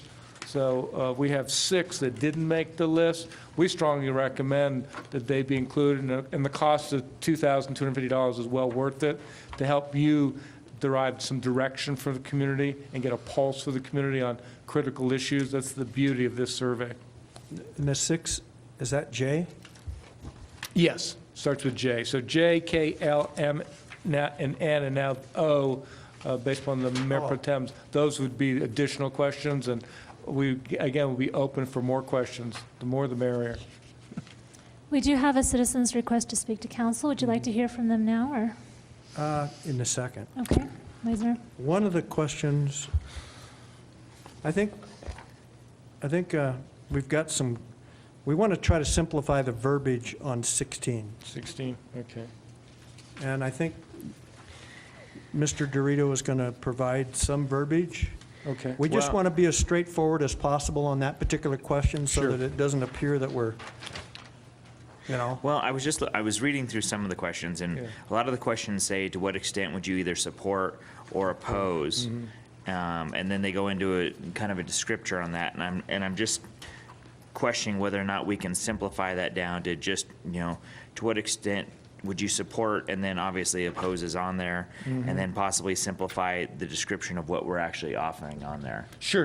Again, just to keep it Yeah.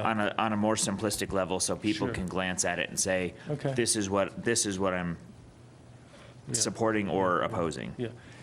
Again, we don't have to draft the language right now, but we get your point. One of the issues with the survey company is that they really emphasize the results are a function of the level of detail you're asking. So the more detailed, the more accurate the response. But in some cases, you just want a broad brush response, that's fine. Then ask a very generic question. We've done that in the past. Well, we can be very simplistic, but then also very direct. Yeah. Like, what's your age? So You don't we'll have note that to make modifications for 16. So Greg, maybe if you can give me some information in the next day or two, we can play with that, and then we'll bring this back to the council on the 21st for your final approval. And again, if there's any questions between now and then, just provide me the input. And absolutely, like with what they're saying, I would totally agree with, like on 22, should the city, seek the, whatever, the options, I think, give much better detail as far as the direction. Sure. Whereas like on like 14, 15, 16, 18, a lot of those where we throw in extra verbiage, I think that it just kind of, it gets conglomerated with too much. With just too much. I just Yeah, and believe that's in your prerogative. Again, simplification. the researchers will tell you the more details, the better. They'd actually want more information so the public can have a very definitive view of what they're responding to. But again, that's up to the council. And we can have input through our weekly meetings. Sure. If a particular council member brings language forward, Yeah. it can be shared with That's everyone. how we got these original Absolutely. questions. Okay, we're ready to hear from our request to speak to council. I'll call Richard Hildebrand up to the No. stand, please. Are we still reviewing this? Because I got questions I want to bring up with regards to 19 and 20. I think that Richard also has questions with regard to 19 Okay, and well, 20. then go ahead. So, okay. I would expect nothing less. Welcome. Thank you. Mayor Pro Tem, City Council, thank you for a few moments here. I will be very brief, and I don't know what your considerations are relative to questions on marijuana. Oh, I didn't give up my name. Dr. Rich Hildebrand, Penrose, Colorado. And being a person that has worked in drug abuse reduction for many years, I'm concerned about the impact on the community. That's access to minors, driving accidents, use in public places, criminal enterprises, a number of things that have come about as a result of legalization of marijuana in the state. So I had a person come to me several weeks ago, and what brought this topic to my mind is a person that said, will you come and help me create a question for the Canyon City Survey to find out if recreational marijuana is now approved or now desired by the community. And of course, I recall the 2015 vote where the city council, or the city was presented with this question, and the vote was 62 against 38% for retail or recreational marijuana. So I respectfully request that you not include this question. I think the decision has been made, and I say that discussing the negative aspects of marijuana in the community is a topic that takes hours, not minutes, and I would just, again, request that you seriously consider this and the impact on the community. I think that your chief of police can give accounting of a number of the negative things, but I will stop with that and thank you for the time and take any questions, of course. Are there any questions for Richard Meisner? Thank you. You still all got all your numbers together there? Just keep in mind that at least from my perspective as a council person, we're always looking at trying to do things that cost money. And obviously, the basis for our community is to utilize sales tax as a revenue for that.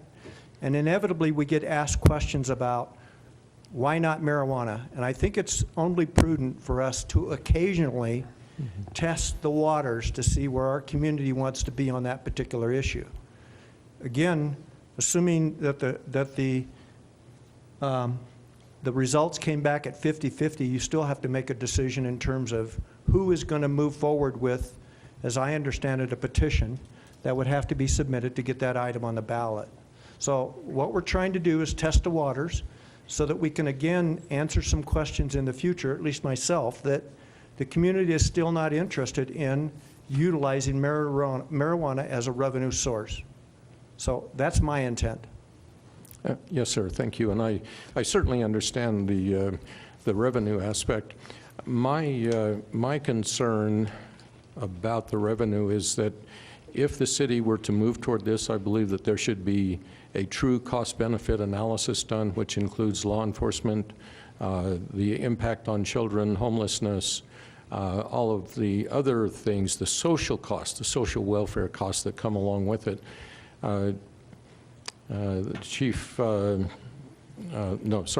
Sheriff Taylor of Pueblo County has done a little bit of a cost-benefit analysis and found that the county most likely in his numbers spends more money than it draws in on revenue. And it's just an interesting number, but my opinion, thank you for the time. Thank you. Okay, Hodges? I'm going to tone in on this one here. You know, there's a procedure right now. If there's enough people in this town that want to see recreational marijuana established within the city limits, they can go ahead and do the necessary paperwork to have it put on the ballot. I don't think it's something that we in council should get involved with. And then when you look at item number 20, it says with regards to the use of the revenue. Show me a school district anywhere in Colorado that hasn't had trouble still with their budget because they ain't getting that much money from the marijuana. We got a question on the ballot with regards to the recreation center. That's a good one. I would support that. Let's quit doing these things that aren't really generating that kind of money with regards to the risk that we put our people to with regards to recreational marijuana. We already got it on the books where you can have it so much in plants within your home with the guidelines that we've established. So my feeling is this. I don't think we should put it on there. Let the public know. If you have a group of people out there that want this in this city, you do the homework, you do the legwork, and you establish something to have it put on the ballot in November. The city stay away from it. The only time we would get involved with it is if it gets passed with regards to the taxing of it and the funding of it. Let's don't get involved with it right now. Let's leave it alone. There has come no good. We're going to end up like Pueblo. They got recreational marijuana. Read the paper. Every day, they're still picking up people for illegal substance of Schedule II. If they want to buy, we talk about the money. Let them drive to Pueblo and let them get it over there. You know, let's not create another problem for this town. We've got enough as it is. We need to concentrate on the improvements we want to make within the city of Kansas City. This is not one of those things. So my feeling is this: I'd like to see that taken off. And like I say, we can inform the public. If this is what you want, you do the homework, you get the people, you organize it, and you get it, put it on the ballot. Hawkes, do you want to put that in a form of a movement? Yes. Yes. I'd like to have 19 and 20 removed. Is there a second? I will. The Councilman Hawkes, rather than voting formally on the question that you've proposed, which you've made a motion, so we're obligated to do that, would it be acceptable to you to just do a sense of council, to go around and do a sense of council? And what I would like to suggest is that we take each question, 19 and 20, independently. If you vote on what I've said, either yes or no, you're getting the response from council. They're one and the I just same. think we need to. My feeling is this: let's don't do the homework for those people. I've got nothing against what we have right now, but if that's such a strong feeling with a group of people in Canyon City that want it, let them get the work done themselves, do the footwork, get everything they need so it can go on the November ballot. Well, let's vote on it. Let's see. Well, I need a second. A second. Is there any discussion on the motion? Yes, I'd like to amend the motion that we not vote on both propositions together. We haven't but had the first one separately. That we vote on each one separately is my amendment, rather than together, up or down together, but vote on 19. We'll start with number 19. And then vote on 20. So we're going to amend the amendment. If there is a second. Need a second, if there's a second. So it's been seconded by Meisner to amend the amendment. No, I didn't second. I just saying you need one. I second. So let's go ahead and do a roll call vote. We're going to amend the amendment to only discuss number 19 first. Councilmember Dorito? On the amendment. Okay, now there's been amendments and amendments and amendments, and I'm just gonna. All we're going to vote on right now is to decide whether we vote on 19 first. To keep it on the survey. Whether we vote on 19 first. A yes vote would mean, That we're going to vote next on 19. Yeah, so we're So- separating 19 and 20. So we're voting to separate the 19 and 20 so we can vote on 19 and 20 independently. Yes. That's fine. Aye. Councilmember Gonzalez? aye. Councilmember Heinrich? Aye. No, Oh, wait. I'm sorry if I interrupted. Councilmember I don't think it Hawkes? should be there. I get a vote for him then? Yeah, you can. You can vote for me. Councilmember Meisner? No. Councilmember Smith? No. Councilmember Turner? No. Motion fails to carry. They'll be considered together. So now we're going to have a discussion on the amendment to remove 19 and 20 from the citizen survey. Is there any discussion on this amendment? I just feel like, to be honest with you, I feel like that this vote is going to be a polarizing effect on the council, and it's going to put a definitive image on a shadow on the issue as it stands, as whether or not we're pro this or anti that, and I don't think it's as simple as that. I don't feel like there's more to I don't feel like it's an appropriate subject to be voted on. To, don't have any what do you mean, choice. to be voted on? But- To remove it, or just to just put it in the survey? I don't think it should be voted on to be removed, but it's a moot point now because the motion is out there. Right. So Meisner? Keep in mind, my only point is that I believe we need to occasionally test the waters. That's our due diligence as council. From the time, when was that, 80? When did we pass the first one? First, When was the first vote? I think 2014, wasn't it? 15? A lot has changed in 3 years, a lot. Is that right or wrong? I don't have any idea. But, and I'm not in support of it, but I am in support of continuing to test the water to see where we're at. Well, then let that group do their homework, not us.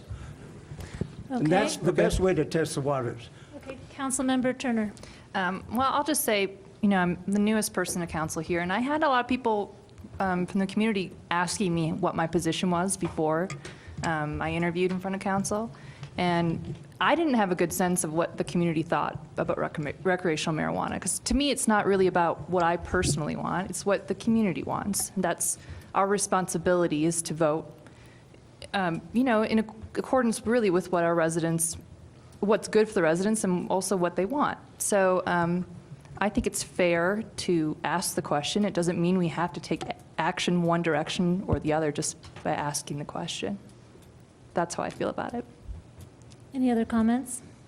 I mean, personally, I would hope that it would come back at a very strong opposition to it, and when we get into those tax issues, we can say the community does not support recreational marijuana. End of discussion. I have some comments pertaining to testing the waters and responsibility. In 2014, Canyon City did say, and it wasn't really that long ago, we live in a very conservative community. I can't imagine that it would continue. That it was voted against for it. Also in 2016, Florence City Council, remember, they were quite a little bit giddy about the idea of getting some money in their community. They already had a company ready to come and put in recreational marijuana grows, and the community again voted it down. There's a moratorium on it in the county.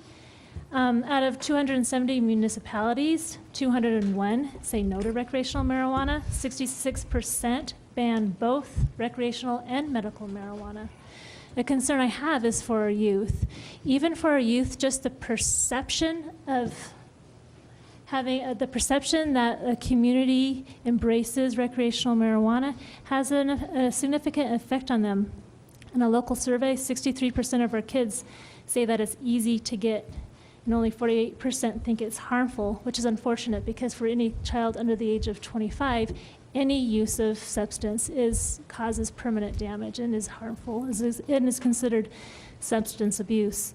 Our Colorado kids are #1 in the nation of 12 to 17-year-olds who use pot within the past month. I'm concerned our SRO officers say that marijuana incidents at the school, that they have seen an 86% increase, and 44% of those were under the influence of drugs at school, of marijuana at school. I'm really concerned about our kids. In also consideration, thinking that this would reduce the black market, and the Forest Service say that plants eradicated illegal plant grows. In the Forest Service in 2014, there were 3,000. In 2017, there's 71,000. In 2016, as far as illegal Colorado marijuana, recreational marijuana sales, or illegal sales of marijuana in general, there was 3.5 tons seized, 47,000 plants seized, 2,111 edibles seized, 232 pounds of concentrate seized, and they were destined for 29 states. The highway seizures went up 43% from the 4 years before recreational legalization and the 4 years after recreational legalization. There is a huge cost of embracing recreational marijuana use in our communities. Governor Hickenlooper, in his budget in November 2016, said he was aggressively making efforts to battle homelessness with marijuana, studies showing that there was a link. And so he asked to have earmarked out of the marijuana money, which Jaquez said that was supposed to go to schools. It went instead to law enforcement, healthcare, substance abuse, and homelessness. There is a cost that has already been made to our community. I'd hate to see that cost be made to Canyon City as well. So if we do add, if you do want to see that question asked of our community, even though they have already spoken legally and by election, I will make a motion that we include, besides paying, for indoor swimming pools, that money would need to be earmarked for law enforcement, SRO officers, and also to address homelessness and substance abuse problems in our city, to be realistic. Based on studies, I got a lot of this information from this stack of papers right here. It was absolutely incredibly fascinating.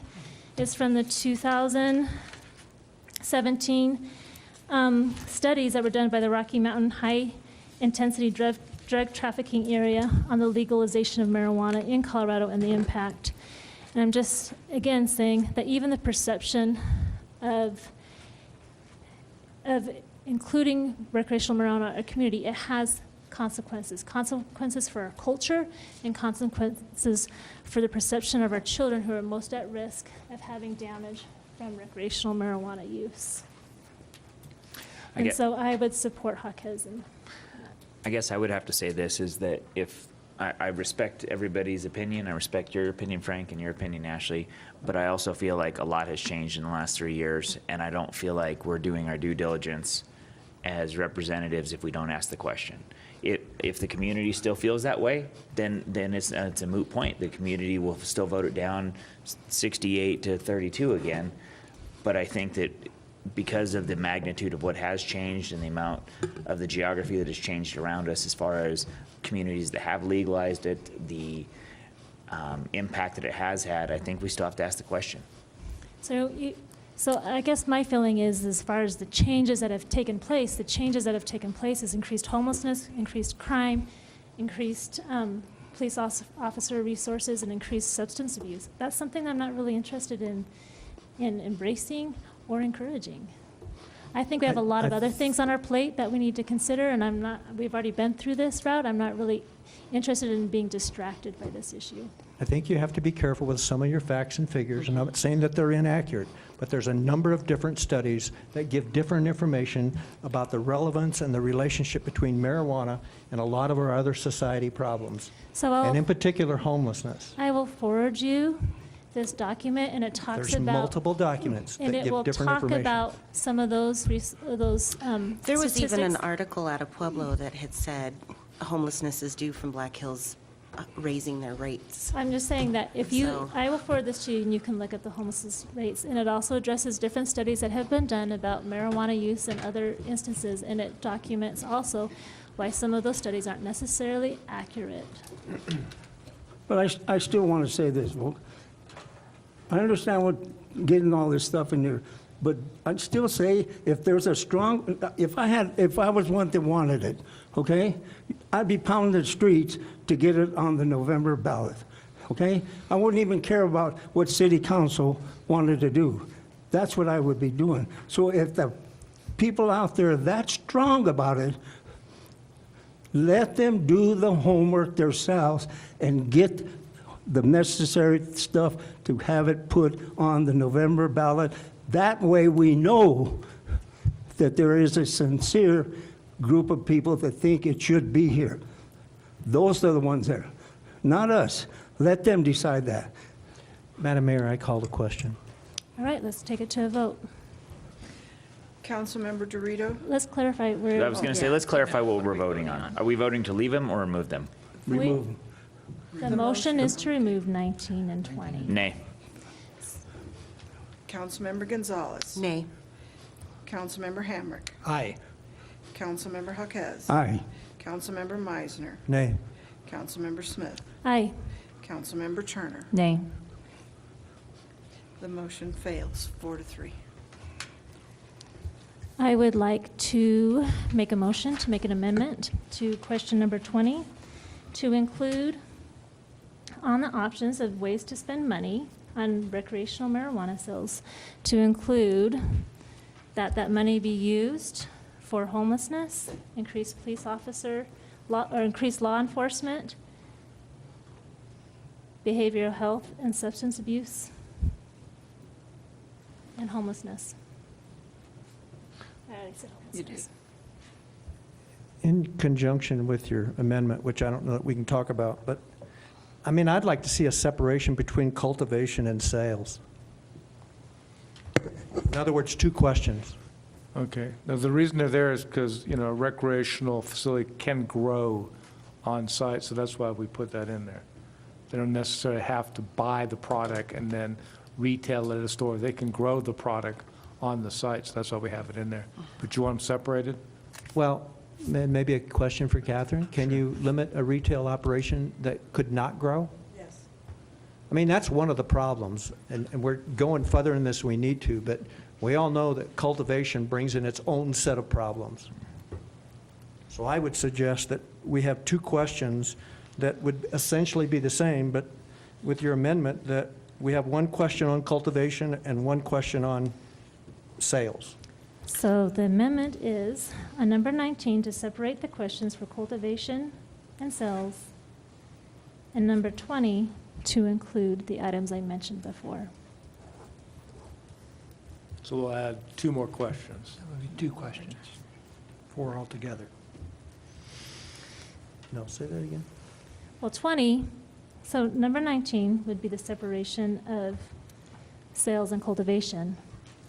And 20, as I would include on that list of things that we would spend that money on, to include increased law enforcement, and also to help fund homelessness and behavioral health and substance abuse. And that question be split in 2 also, so we have 4 altogether. 19 becomes 2 questions, 20 becomes 2 questions. I don't know what 20 does. I just have to look at it. Can you just add it as one bullet? As one? I don't know.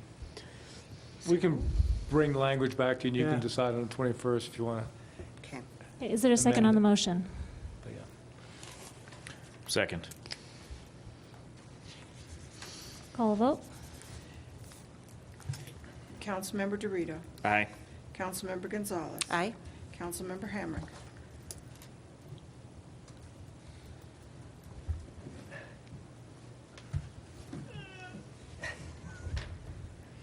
It's not the end of your life, John. Understand, I'm just trying to make sure, reviewing in my head, that I understand what I'm voting on. It's only 8 o'clock. Nay. Councilmember Haquez. Nay. Councilmember Meisner. Aye. Councilmember Smith. Aye. Councilmember Turner. Nay. The motion carries 4-3. So let's go ahead and start perhaps at the first question, number 14, and move our way down to go over the wording of the other questions. Sure. Is there any recommendations for number 14 concerning deer hunting?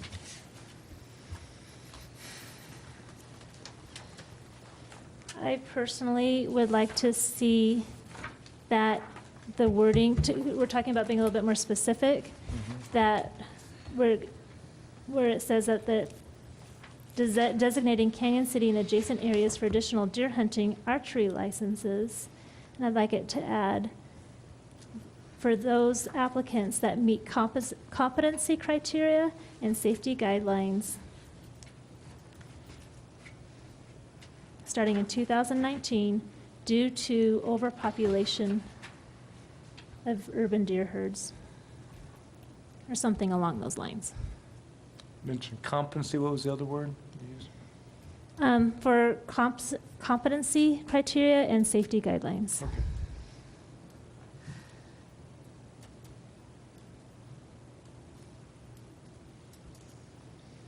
Can I get a nod? Is that okay from other council members? Do any of you want to see on there also maybe saying on 1 acre lots that some people might think we were allowing deer hunting in people's backyard, every backyard, but maybe at least a 1 acre, maybe 5 acres? I think we need to stay away from being too wordy. I think what you said is perfect, with the competencies. If they meet the competency requirements. I just know that was a concern on lots, like people are going to be sitting on their back decks, shooting bow hunting from their back decks in neighborhoods. It might be a clarification for 1 acre to 5 acre lots. So the more accurate the question of our intent, the more accurate the response will be that we're looking for. Well, I guess I'm not in full support of, for example, if the back of my lot backs up into BLM land, and I've only got a 1/4 acre, I'd be able to sit on my porch with my cup of coffee and shoot a deer. But shouldn't be able to shoot it in BLM land anyway? Sure. It's public land. I mean, I could shoot it on my land, and he goes into BLM land, and I go get my animal and harvest it.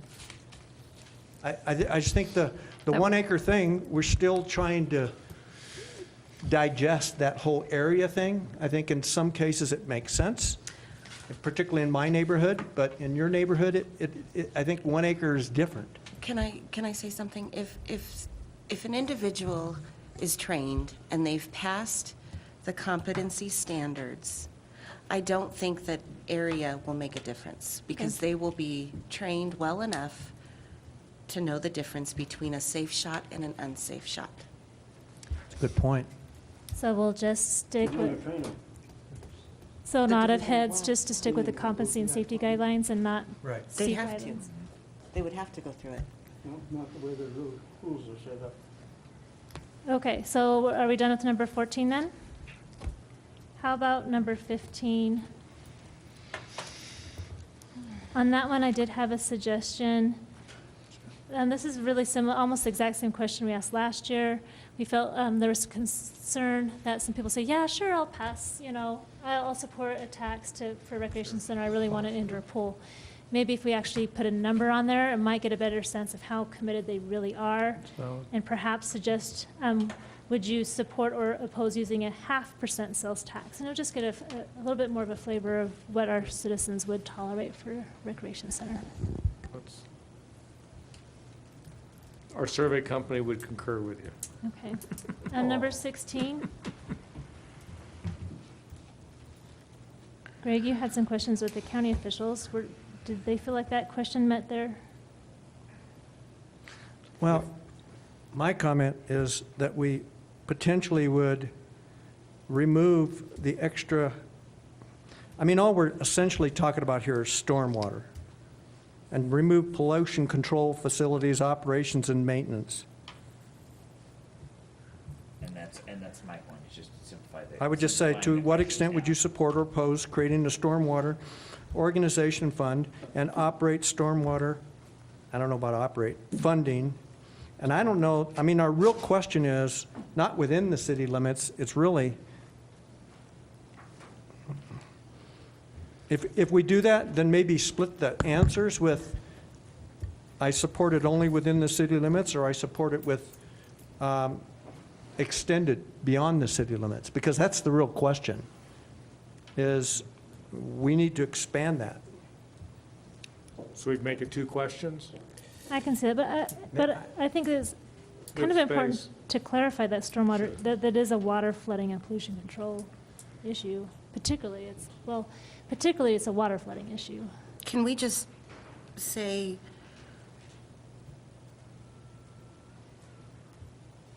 just put it in 2 different, well, it already is, never mind. You could May I make a Jump in, suggestion? John. I think that it's more appropriate for us to take these questions back and work on them on our own. Provide Tony as a person who can collate the concerns, share them with us, and say, and let us know if there's differences of opinion about wording or something like that. But to go through each of these, I think that's going to It's going to take a really long time. Yeah. So I Is there a suggest nod we from council on I that? wholeheartedly. take this as Can homework. I head nod and thumbs up? I'm going to need a movement But- for that, probably. Do we not need a motion to approve, to authorize Tony to go ahead and sign the agreement? Are we on a time frame there? No, we can wait till May 21st. So when we get all the questions that you're comfortable with, we'll also bring the contract, and we'll do it all at once on the 21st. Councilmember Hammer, can I have a movement? Mayor Pro Tem Smith and council, I move that we table discussion of item 10 and take it as homework, that if we think the questions can be improved, that we provide our improved questions to the city administrator. I think we need to provide a date. By, We would have to have them, We need a council meeting, right? It'd be Didn't she tabled- say we have to have a Tabled date? to May 21st. 21st. Okay. Yeah. That would work for you? Yeah. Yeah, I'll get most people's input this week. That gives us plenty of time to fine tune this and then show you it prior to the meeting. And even at the meeting, you can make some amendments. We're in good shape. I'll just have the firm, they'll probably have to rework the schedule so it doesn't technically begin until May 22nd. Right now, it would have, but we're already moving this process forward by at least 3 to 4 weeks, so I think we're still in good shape. Is there a second on the motion? Second. Let's call a vote. Councilmember Dorito. Aye. Councilmember Gonzalez. Aye. Councilmember Hamrick. Aye. Councilmember Jaquez. Councilmember Meisner. Aye. Councilmember Smith. Aye. Councilmember Turner. Aye. Motion carries.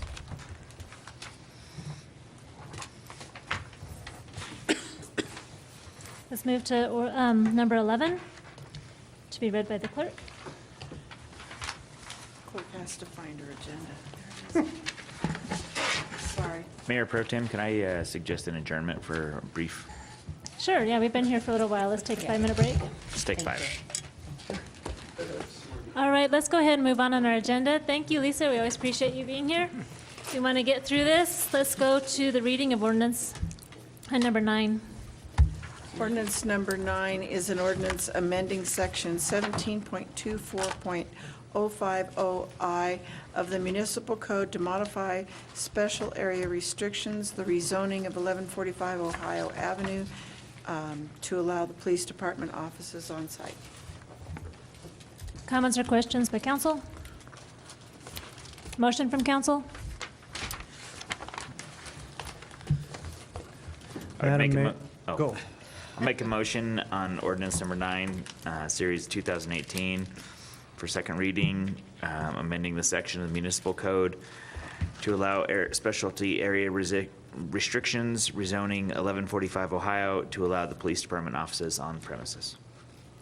Second? Any discussion on the motion? Roll call vote? Councilmember Dorito. Aye. Councilmember Gonzalez. Aye. Councilmember Hamrick. Aye. Councilmember Jaquez. Aye. Councilmember Meisner. Aye. Councilmember Smith. Aye. Councilmember Turner. Aye. Motion carries. Let's move to item number 12. Dina? Good evening. So, Mayor Pro Tem, members of council, we are here to discuss the trash ordinance. We discussed this last at the April 4th general government meeting. The content of the ordinance language that you have in your packet this evening is should be the exact same language that you saw on April 4th. The only request at that time at the general government meeting was to have a bit of a waiting period, and we again reached out to the trash companies. So specifically, in addition, the only input or feedback that code enforcement has received was one call from a business owner and one call from a resident, and that's outlined in your staff report. After the general government meeting, I had reached out to the 2 trash companies, and then prior to this meeting, I again emailed each trash company and sent the full packet with the staff report to them prior to the meeting. So the only other thing that I wanted to say is a little bit of a thank you going backwards in terms of the history of this. First, thanking Terry Bernath, our previous city planner, who started working on this in 2016 as a result of the citizen survey work from that particular year, to both code enforcement officers, Jolene Inman, who started work on this January of last year, and Josh Webb when he joined about mid-year last year. I want to also thank Patrick Mulready, our new city planner, who's gotten involved with this, Adam Lancaster, city engineer, and of course our city attorney, who have all been involved in getting to this point. So that's all I have. Clerk, do we need to have you read the ordinance for us to move forward? I'm questioning, why doesn't the ordinance have a number? Because that's the clerk's thing, because I don't like to give numbers until they actually get a first reading. It'll be ordinance number 13, but that way you don't have a lot of ordinances that floated around and didn't get adopted. Can we vote on an ordinance that doesn't have a number? Oh, yeah. That's a common practice that she's describing. Okay. Let's read it by title. This would be ordinance number 13 of Series 2018 for first reading, entitled an ordinance repealing and reenacting Chapter 8.16 of the Municipal Code pertaining to trash disposal. Are there any comments or questions from council? Councilmember Meisner. This ordinance has made Dina and I much closer and farther apart. We've worked through it. I appreciate your professionalism, your effort. I know at times it may not have come across like that, but I do sincerely appreciate your efforts in terms of trying to make this whole thing move forward. And I appreciate your continued diligence in trying to get back with those trash companies and to try to do some of those things that at least I've asked. And I appreciate that tremendously.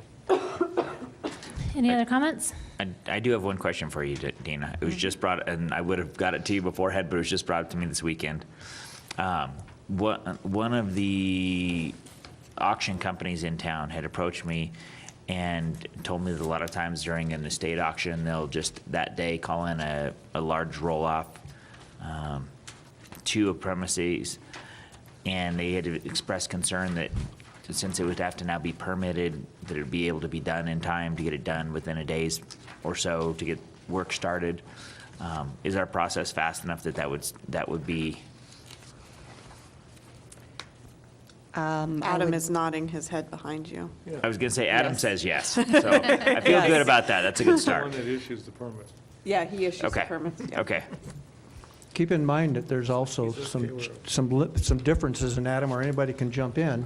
If they're putting that dumpster on the property, it's completely different. They can pull it in there.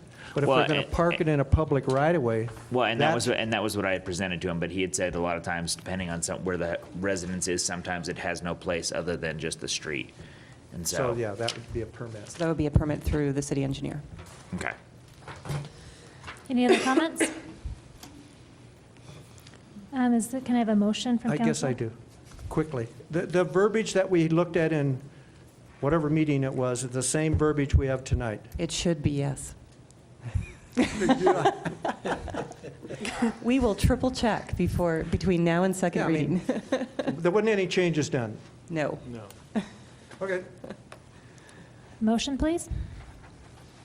I'm going to do this. Let me get to my, Madam Mayor and Council. I move that we approve ordinance number 13, is that right? Series of 2018 for first reading entitled an ordinance repealing and reenacting Chapter 8.16 of Municipal Code pertaining to trash disposal. Second. Any discussion on the motion? Roll call. Councilmember Dorito, Aye. Councilmember Gonzalez, Aye. Councilmember Hamrick, Aye. Councilmember Jaquez. Aye. Councilmember Meisner, Aye. Councilmember Smith, Aye. Councilmember Turner. Aye.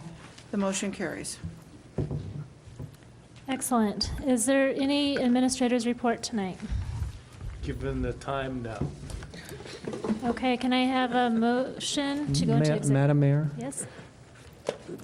Is there any way, Tony or Jerry, that on some of these issues where we have staff waiting here for 3 hours, that those staff-related issues, and I realize we got to be respectful of the public also. Sure. But on those staff-related issues where we're requesting staff to be present, that we could potentially move those up to the front?